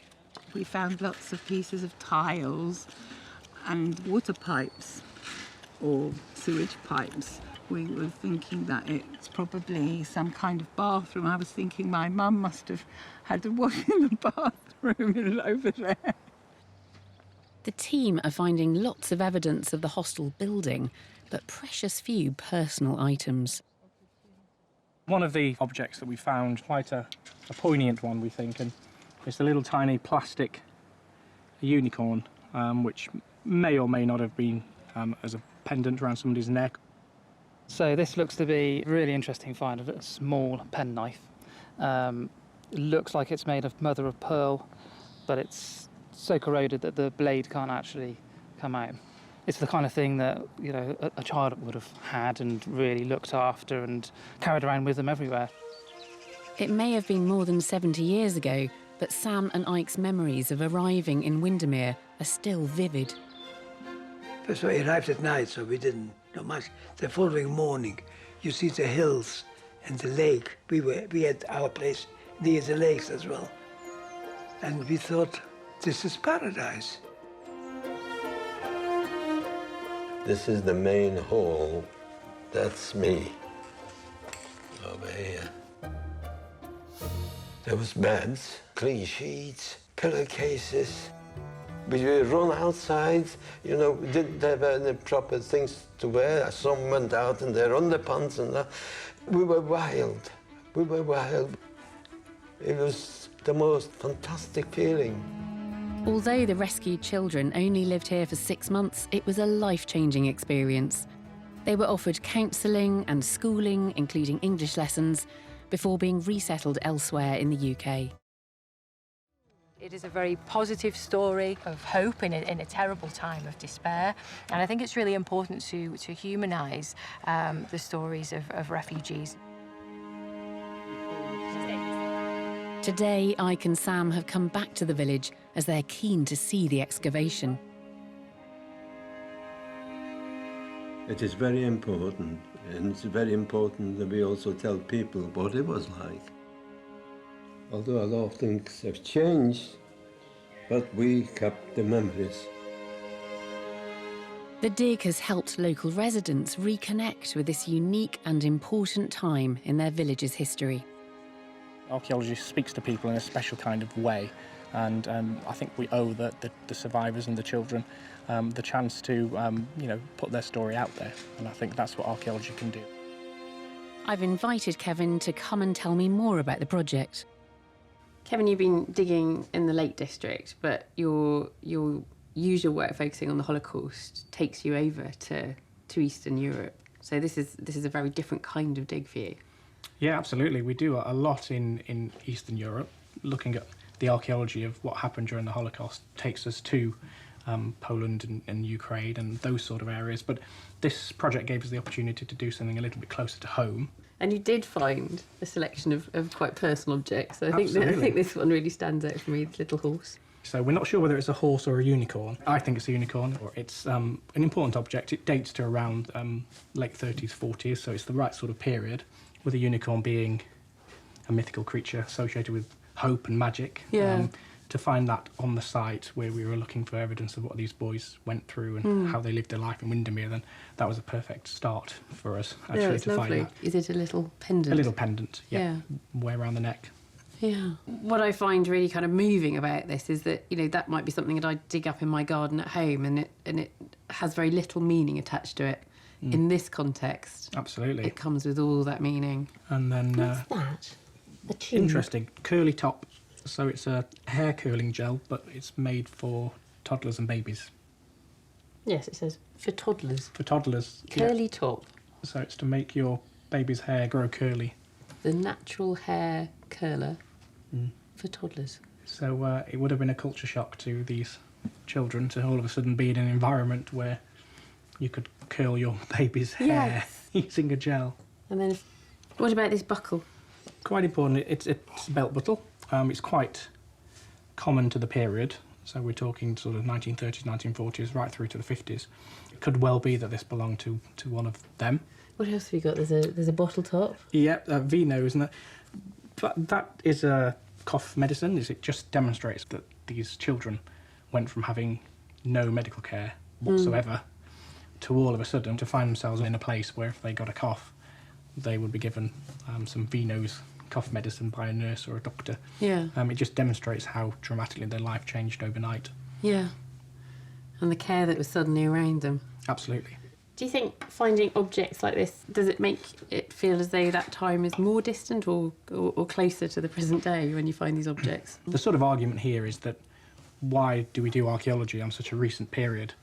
Because we already know the answers, because we've got books and photographs and all sorts of things. But actually I think it's important because archaeologists look at evidence and data in a slightly different way. Yeah. So we are asking new questions of these archive documents and these data. So actually we can present new evidence, and that's what this project is all about. It's bringing to the forefront this little section of Windermere in the 1940s just to see what the life was like for these people. We now turn our attention to another group of people who came to Britain during the war. In the build-up to D-Day, military camps sprung up right across the country. As well as housing British soldiers, these sites were home to thousands of Canadian and American troops. Our next dig comes from Salisbury, where a team of British ex-military personnel are hoping to find the remains of a barracks used by the 2nd Battalion of the US Army's 506th Parachute Infantry Regiment, otherwise known as Easy Company. The men of this elite American parachute unit also came to be known as the Band of Brothers. They came to Britain in September 1943 and remained here for 9 months, preparing alongside other Allied troops for the D-Day invasion. Their training camp was located near the village of Aldbourne in Wiltshire. MOD archaeologist Richard Osgood is on site with members of Operation Nightingale. This is an initiative using archaeology to support the recovery of military personnel injured in conflict. On the surface you can see nothing. This is just a sports pitch. What we wanted to do to see if archaeology could tell us anything about what lies below this surface and link us to those men from Easy Company and take us back to those days of D-Day. We know from military photographs that in 1943 and 44, this field housed a number of wooden barracks. This was the first time these young soldiers had left their base in America. Some of them described it as the best accommodation they had in the whole war, and others said they felt that they were on a Hollywood film set because this village is so beautiful. But the paratroopers would soon leave this quaint Wiltshire village far behind. In the early hours of the 6th of June 1944, the men of Easy Company were dropped behind enemy lines in Normandy. Their mission to seize key bridges and clear routes leading away from Utah Beach to allow safe passage of US ground troops who would arrive by sea just a few hours later. The plan went awry, with many missing their drop zone. But they still managed to capture and destroy 4 German field guns, saving countless Allied lives. Easy Company went on to become one of the best-known Allied fighting forces in the war, even making it all the way to Hitler's mountaintop retreat in the Bavarian Alps. Back at the dig, the team are hoping to find some personal items. They want to gain a glimpse into the lives of these soldiers when they were stationed here during the weeks leading up to the D-Day invasion. One of the really exciting bits about archaeology is when you're able to put yourselves literally in the footsteps of people that did incredible deeds in the past. Already they're finding telltale structures just beneath the surface. Not many people get excited by concrete necessarily, especially 20th century concrete, but we've got 1, 2, 3, 4 pads of a building that were put into this field in the 1940s, and this is the remnants of the platoon sergeant's building. What have you got there? It looks like some sort of iron cooking pot, possibly. It's a coin. It's a 1944 halfpenny. They're also finding artefacts that directly link to Easy Company's pivotal role on D-Day. Just pulled this out of the ground. We didn't have a clue what it was, but we borrowed Paul's book and we found out exactly what it was. It's the handle for the emergency parachutes. Yeah, oh my fantastic. God. There are even finds that don't often survive being buried. Our military expert has now identified this as being parachute silk. You're standing in a hut used by Easy Company, and you're touching a piece of parachute silk used by those paratroopers, and that's amazing. Is as good as a link to D-Day as you're ever going to get. Eagerly sought personal items are also surfacing. They're helping to paint a picture of life outside of combat training.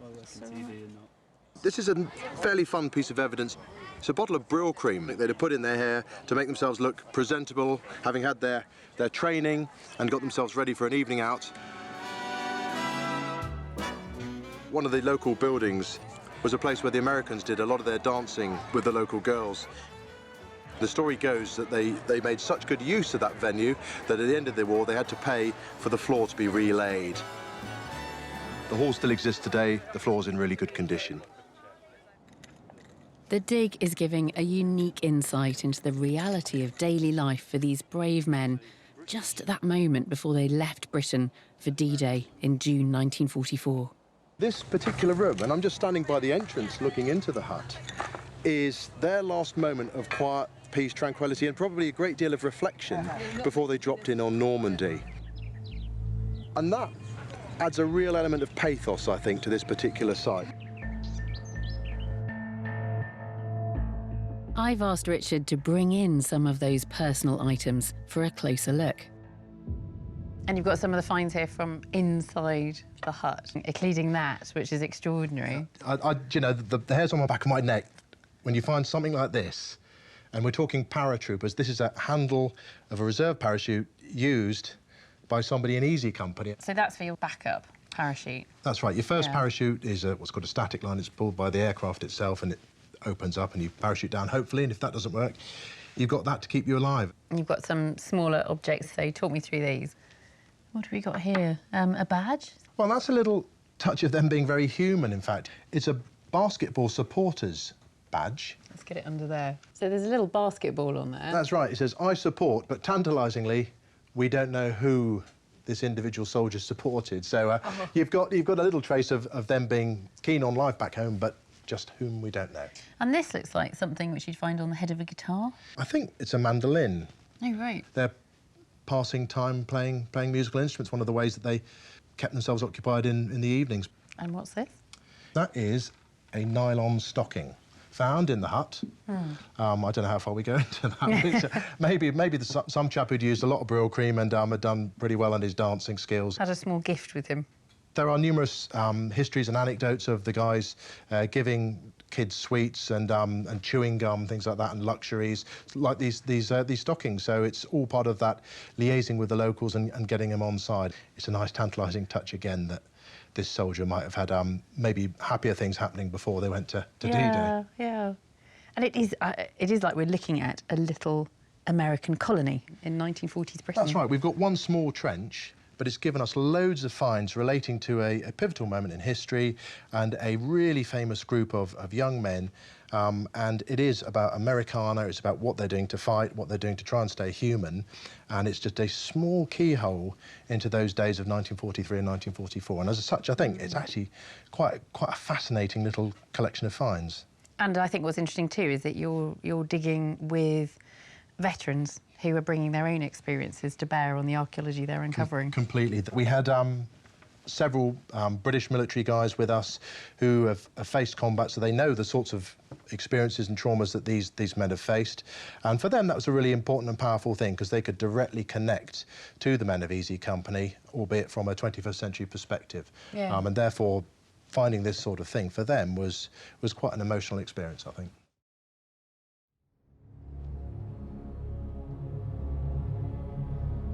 We now return to the raising of the ferry barracuda bomber from the murky waters just off the south coast. All of the parts that were recovered had now been transferred to the Fleet Air Arm Museum in Somerset, and our roving archaeologist Nisha McSweeney is there to see how the team is attempting to reconstruct this long-forgotten bomber.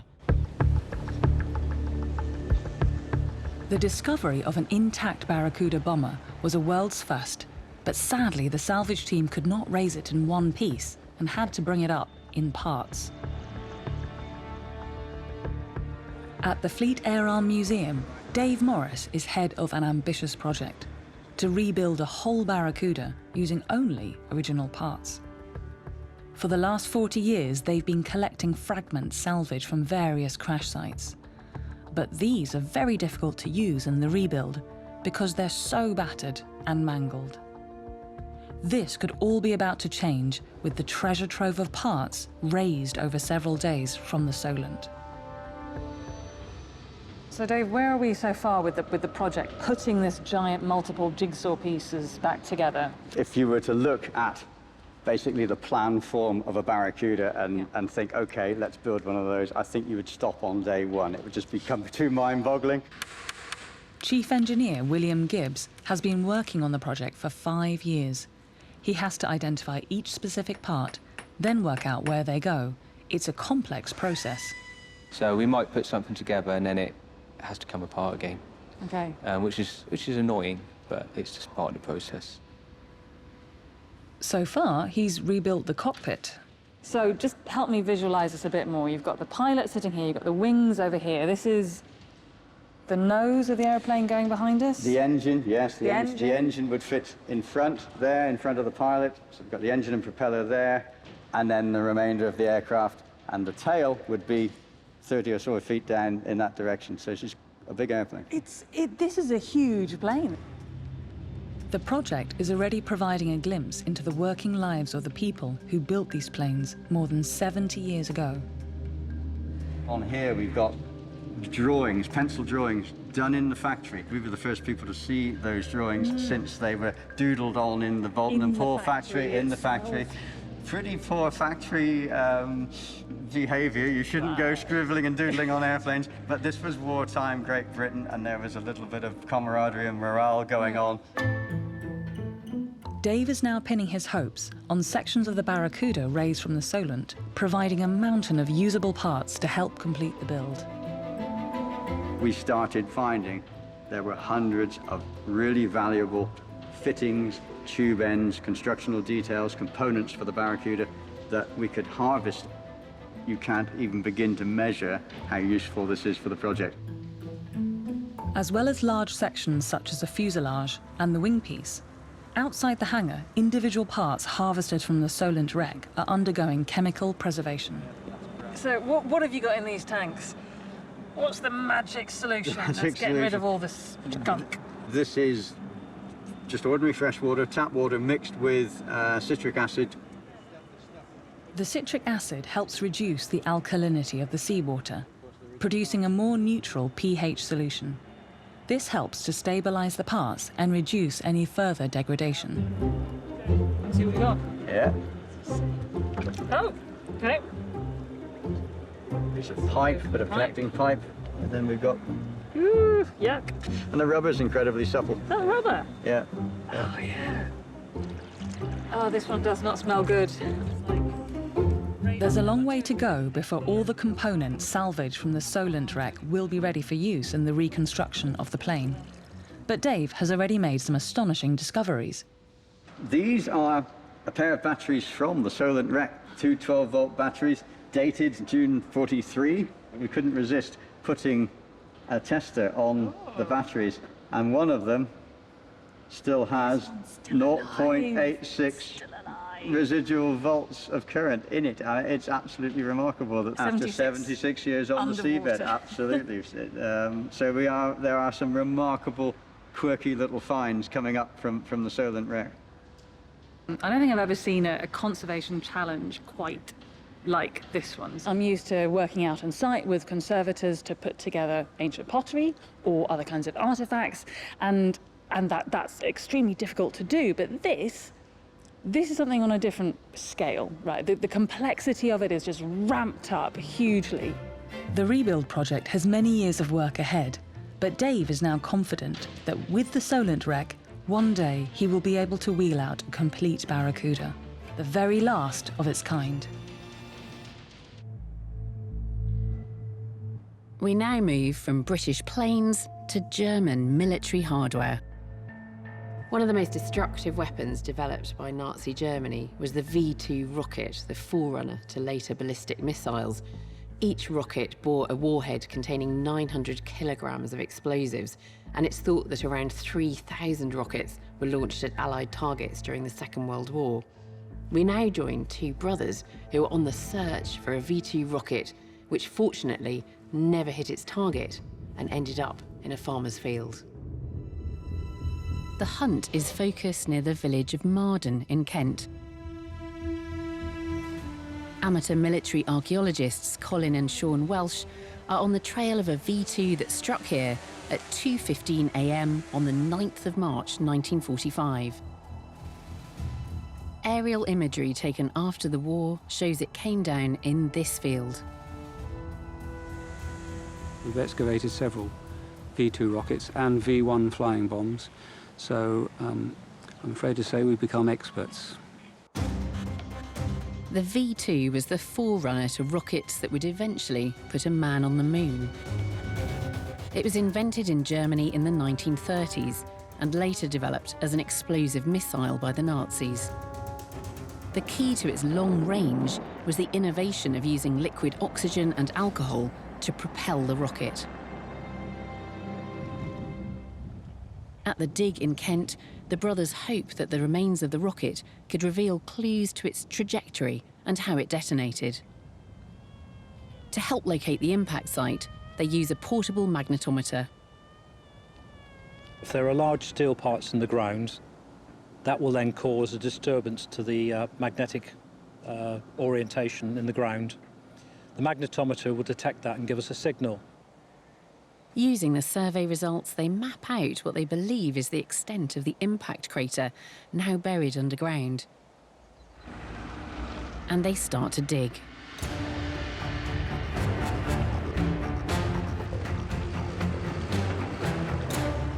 Just a metre down, and they're already finding indirect evidence of the detonation.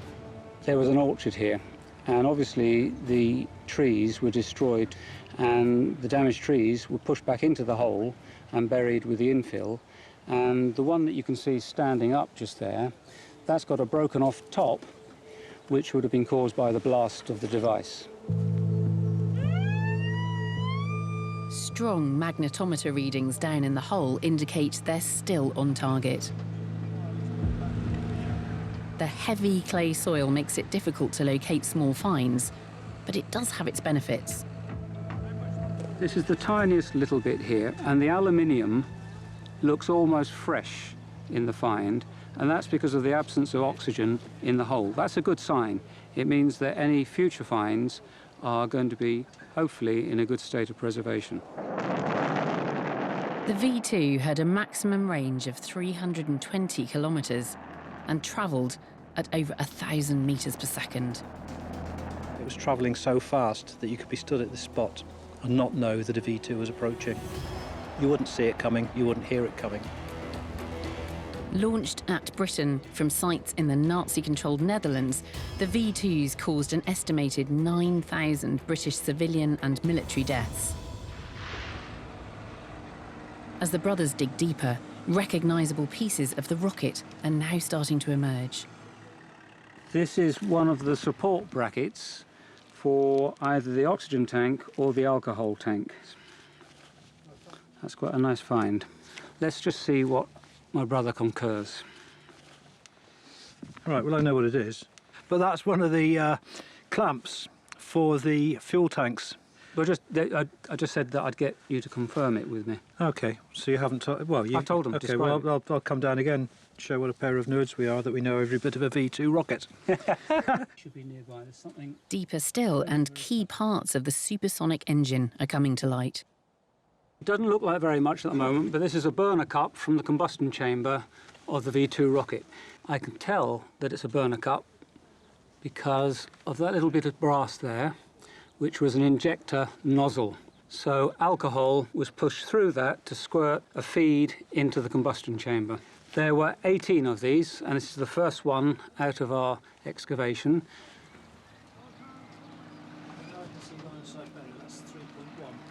3.1. As the excavation continues, the brothers make an intriguing discovery, linked to the precise moment of impact. When we look down in there, we can see that the clay itself has changed colour. Rather than the nice bright yellow-orange in the surrounds, it's a horrible grey colour, which I think is due to the carbonisation of the materials. The V2 was exploding as it travelled into the ground at 3 times the speed of sound. The detonation couldn't keep up with how fast it was travelling, so it got in at least 5 feet into the ground before it actually detonated. This is a fascinating revelation. The original intention was to try and create something like a blast weapon on the surface.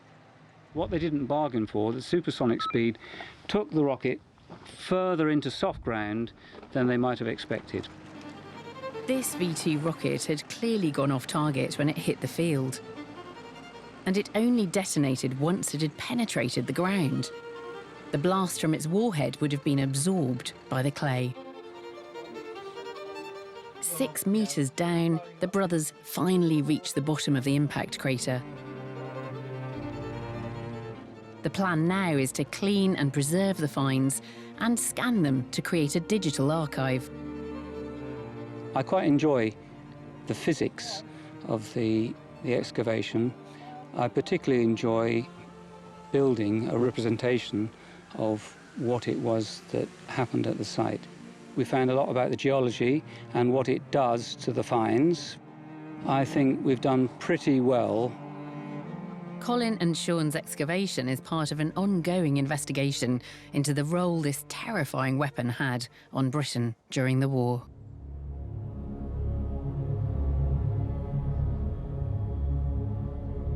Prior to D-Day in June 1944, the Allied forces staged a number of rehearsals of the landings, all in top secret. One of these was called Operation Tiger, and it would end in absolute tragedy. But because of the secrecy, very few people knew about it. Then, in the 1970s, one man uncovered evidence of the event and fought to bring the story to light. Nisha McSweeney met his son. The incident took place off the Devon coast near Slapton Sands. Operation Tiger may have remained a forgotten moment in history if it wasn't for the amateur archaeological sleuthing of a local man named Ken Small. I'm meeting his son Dean to find out more. When did your father first begin to suspect that there was something out there? He was beachcombing and he came across things like tunic buttons, empty shell cases, identity bracelets, various parts of identity bracelets, all these bits, knives and forks, spoons, parts of them. And he thought, well, this is weird. Why would this be on a beach? A local fisherman added to the mystery. He told Ken about a spot just out from the beach where their nets would snag on something large underwater. In the summer of 1974, Ken persuaded a diver friend to go down and take a look.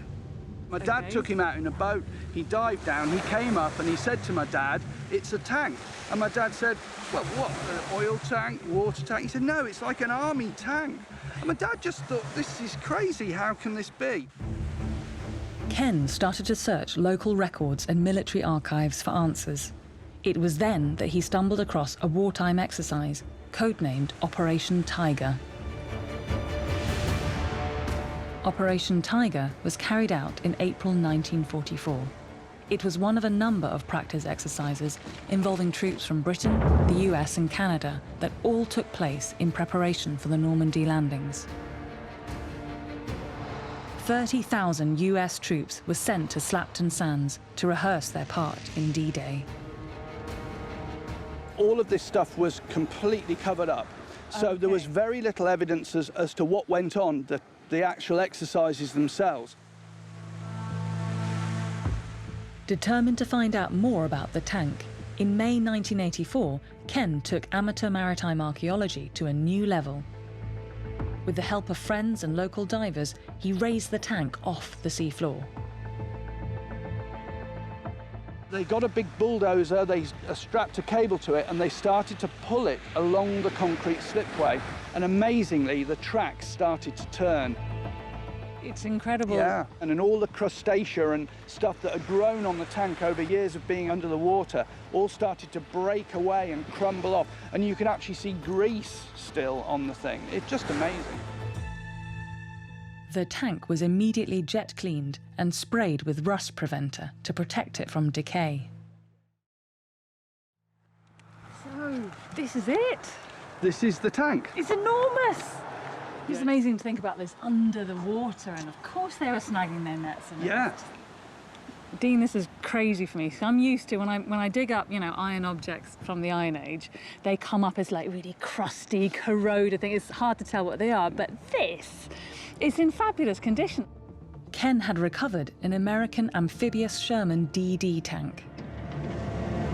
So what happens is, all around the tank, there's this flotation collar, and it's raised with compressed air upwards, and it forms a complete skirt around the tank. Fantastic. So it's a fully amphibious tank. Tank, boat, tank. While the DD tank was ahead of its time, it could be quite unreliable. Several of them, including the one Ken raised off the seafloor, were known to have sunk during the D-Day rehearsals due to mechanical faults. But as Ken investigated further, he discovered that Operation Tiger wasn't just blighted by technical problems. Something far more deadly had occurred. By early 1944, the Germans knew Allied forces were planning to invade Nazi-controlled France. They just weren't sure where or when. By listening in to the Allied radio chatter, they got wind of Operation Tiger. On the 28th of April 1944, 9 German E-boats were sent out on patrol and headed for the coast of Devon. Armed with torpedoes, these were highly maneuverable, deadly attack craft. That night, Allied ships taking part in Operation Tiger came under attack. 2 US tank landing ships were sunk and 3 more badly damaged. More than 700 US servicemen drowned or died of hypothermia as they waited to be rescued. In 2012, 2 wartime shipwrecks known to lie off the Devon coast were formally identified as the 2 tank landing ships, or LSTs, that were sunk during Operation Tiger. As part of a project to grant the wrecks special status, maritime archaeologist Graham Scott is heading out to survey them. What's really important about these wrecks is that they're associated with D-Day, and they're associated with practices for D-Day. Historic England have asked us to investigate these wrecks for them and to advise them what's left of them and how important they are. Now anchored over the wrecks, they prepare to send down a remotely operated vehicle, or ROV. Equipped with sonar and specialist low-light cameras, the team can stream a live feed from 50 metres down, direct to the control room. Okay, mate, that's us. We got visual. We'll just work out what we're doing. Let's orientate ourselves and let's move along to the west. Today, Graham is concentrating on one of the ships. He wants to assess what state it's in, what equipment it was carrying, and any potentially live munitions still on board. We are wondering whether we have found a gun here. We are rather hoping that this is evidence of the ship's armament. We could be wrong. We start tethering easy. Tethering easy. One thing we have to be careful with on a wreck like this is the presence of ammunition. We don't touch any of that. We back the ROV away to a safe distance. We've no real idea whether these things are still viable. We've got to treat them as though they could still potentially explode if we blunder into them. Moving along the boat, the ROV camera captures a lifeboat crane, a cargo net, and the engine. The hull is upside down. These were very shallow drafted vessels, and they tended to capsize when they sank. We now know that on the night of the attack, chaos ensued. The men on board the landing ships thought that the firing initially was part of the exercise. And it was only when one of the ships was torpedoed and they saw this massive explosion that they realized they were actually under attack. And then all hell breaks loose. Everybody starts firing everywhere, very confusing. Following the deadly Nazi attack, the Operation Tiger disaster was quickly covered up. It remained largely unknown for decades, until Ken Small found and raised his tank. While the tank was not sunk in the enemy attack, it now stands as a permanent memorial to all the US servicemen who lost their lives during the D-Day rehearsal. Ken's son Dean still has his father's collection of artifacts. These didn't come out of the tank. Yeah, they did. Yeah, they did. This one here is a rangefinder, and this, I believe, is used to work out the elevation for the main gun. The main gun in the turret of the tank. Yeah, line of fire. Line of fire. Yeah. In recognition of Ken's determination to bring the story of Operation Tiger to light and remember the American soldiers who lost their lives, he received a letter of gratitude from the president. Dear Mr. Small, Yes. on behalf of all Americans, thank you for your kind and generous efforts. Sincerely, Ronald Reagan. Yeah.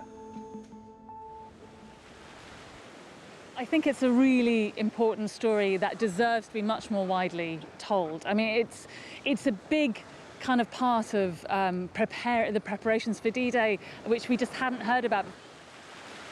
It took someone like Ken to get that story out there and to give those people who died and their families and the survivors a voice and something to kind of remember it by.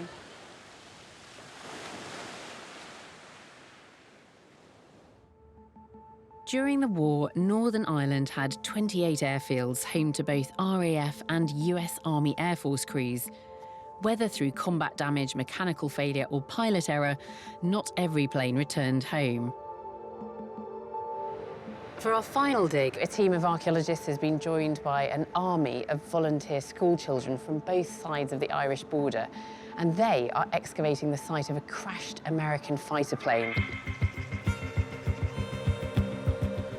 On December the 17th, 1942, 22-year-old American pilot, Second Lieutenant Milo Rundell, was returning to the Royal Naval Air Station at Eglinton when he went off course.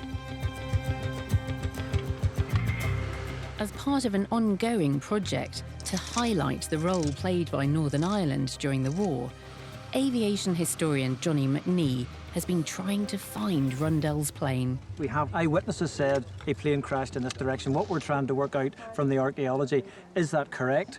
And the orientation of the aircraft did it go in vertically? Did it sort of bounce across the field and then sadly bury itself into a corner? Rundell parachuted safely down into Northern Ireland and returned to base. But his plane hit the ground somewhere near the town of Castle Blaney in County Monaghan, just south of the border in Ireland. While parts of the plane were recovered at the time of the crash, it hit the ground so hard that much of it still lies buried. We're fairly sure that these are engine parts.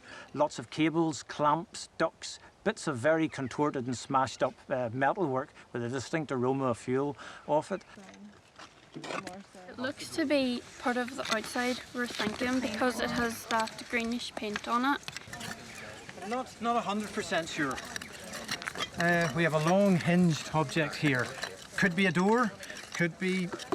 It's very light material. Records reveal that Lieutenant Rundell was flying a US fighter plane known as a Lockheed P-38 Lightning. The P-38 was the first fighter aircraft to fly faster than 400 miles per hour. With its 4 nose-mounted machine guns and 20mm cannon, it was feared by Allied enemies. The Japanese called it 2 planes, 1 pilot because of its unusual design. The Germans knew it as the fork-tailed devil. Back at the dig, Johnny is now finding clues that can be traced back to where the plane was manufactured. We're finding lots of these little fuel clamps.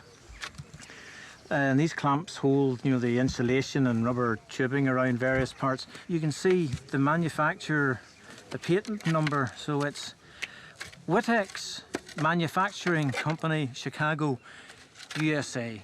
And even look at that. Still threaded, still working. We know that Wittex made fuel clamps for the P-38, so the team are definitely digging in the right place. Johnny is now recognising other specific parts of the plane. That's a serious bit of sheet steel. That must be 5, 6, 7 mil thick, so it's not light aluminium. It's there for a purpose, and that purpose would be to stop bullets hitting the pilot or the engine components. Confident they have found Rundell's P-38 Lightning, the layout and condition of the wreckage is also providing clues as to how it crashed. The debris that we're getting here suggests that the aircraft did enter the ground almost, I would say, at about a 70, 80-degree angle into the ground. So you've got to imagine this iconic design, 2 engines, without a pilot, roaring from across the sky, running low on fuel from the west. It's come in almost vertical into our stony field, and this iconic design has been turned in a matter of seconds into this crumpled pile of metal that you can see. For the schoolchildren volunteers, the dig is giving them a tangible connection to the brave young pilots that were based near here almost 80 years ago. It's really bringing history to life. So it's like relating the artifacts to what we're learning, and we can see really what happened and how it would have looked at an outside perspective. I've asked Johnny to bring in some of the finds to see what else we can learn about this plane and its pilot. So what have we got here then? Where do these parts belong to on the Lightning? You've got little inlet exhaust valves from the engine, broken bits of the cockpit that locks the cockpit latches down when you shut it and go flying, and you can see the little serrated buttons here just for locking your cockpit closed. We have some of the perspex, still with the distinct wartime olive drab paint on it, and some of the very fearsome nose armament was also recovered. So we have 2 50 caliber bullets. There are 4 50 caliber Browning machine guns on the front, plus a 20mm cannon. And then there's a plate here. Yes, that was one of the star finds by the pupils. I mean, they really were forensically going through the soil, and one of them said, "Oh, I've got a little plate with writing on it." And you can see there all the drawing information, the contract, the date, tells you the oil capacity, and then right at the bottom, Lockheed Aviation Corps. So that 100% proves that we were dealing with the crash of a Lockheed P-38. That was a good find. Well, what on earth are those? They came out, if you can imagine, in our profile, we had engine wreckage, cockpit wreckage, and engine wreckage. And these were in the cockpit. And there was a lot of head scratching amongst the team. People were suggesting they were like butter paddles or they were something agricultural. Yeah. And we put some articles into the P-38 Association magazine in America and said, does anybody know what these are? Before we make some grand announcement and look stupid. Yeah. And a guy came back and says, your plane was going to fly in the Mediterranean Theatre of Operations. Those go into the air intakes to stop that sandy wind from blowing in and clogging up your engines. And then you can see traces of yellow paint on the handles, so they would flag up as you're doing your walk around in the morning. Right, I better take these out. Yeah, you don't want to fly with them still in, do you? No, that would be a bad day. And what happened to the pilot himself? Yes, so Second Lieutenant Milo Rundell from Iowa. He then goes to Tunisia, and less than a month later, he is shot down, and he ends up being captured and then taken to Stalag Luft 3, and he was there for the rest of the war, and he was there during the time when the Great Escape was taking place. Is he still with us? No, sadly he passed away in 2006, but his daughter tells us that he was a great patriot, loved the P-38, and he did a lot of flying after the war as well, but a lot of time for the P-38. And when I said, what do you think he would think of what, you know, we and the pupils are doing here? Yeah. And he said, like, that generation, he would have laughed. I said, what are you doing, you know, looking after my old P-38? You know, what's all the fuss about? Yeah. He was just that, you know, greatest generation type of a character. Although the Second World War happened just 80 years ago and we have plenty of historical records of the time, archaeology provides us with different insights and personal connections with this important episode in our country's history.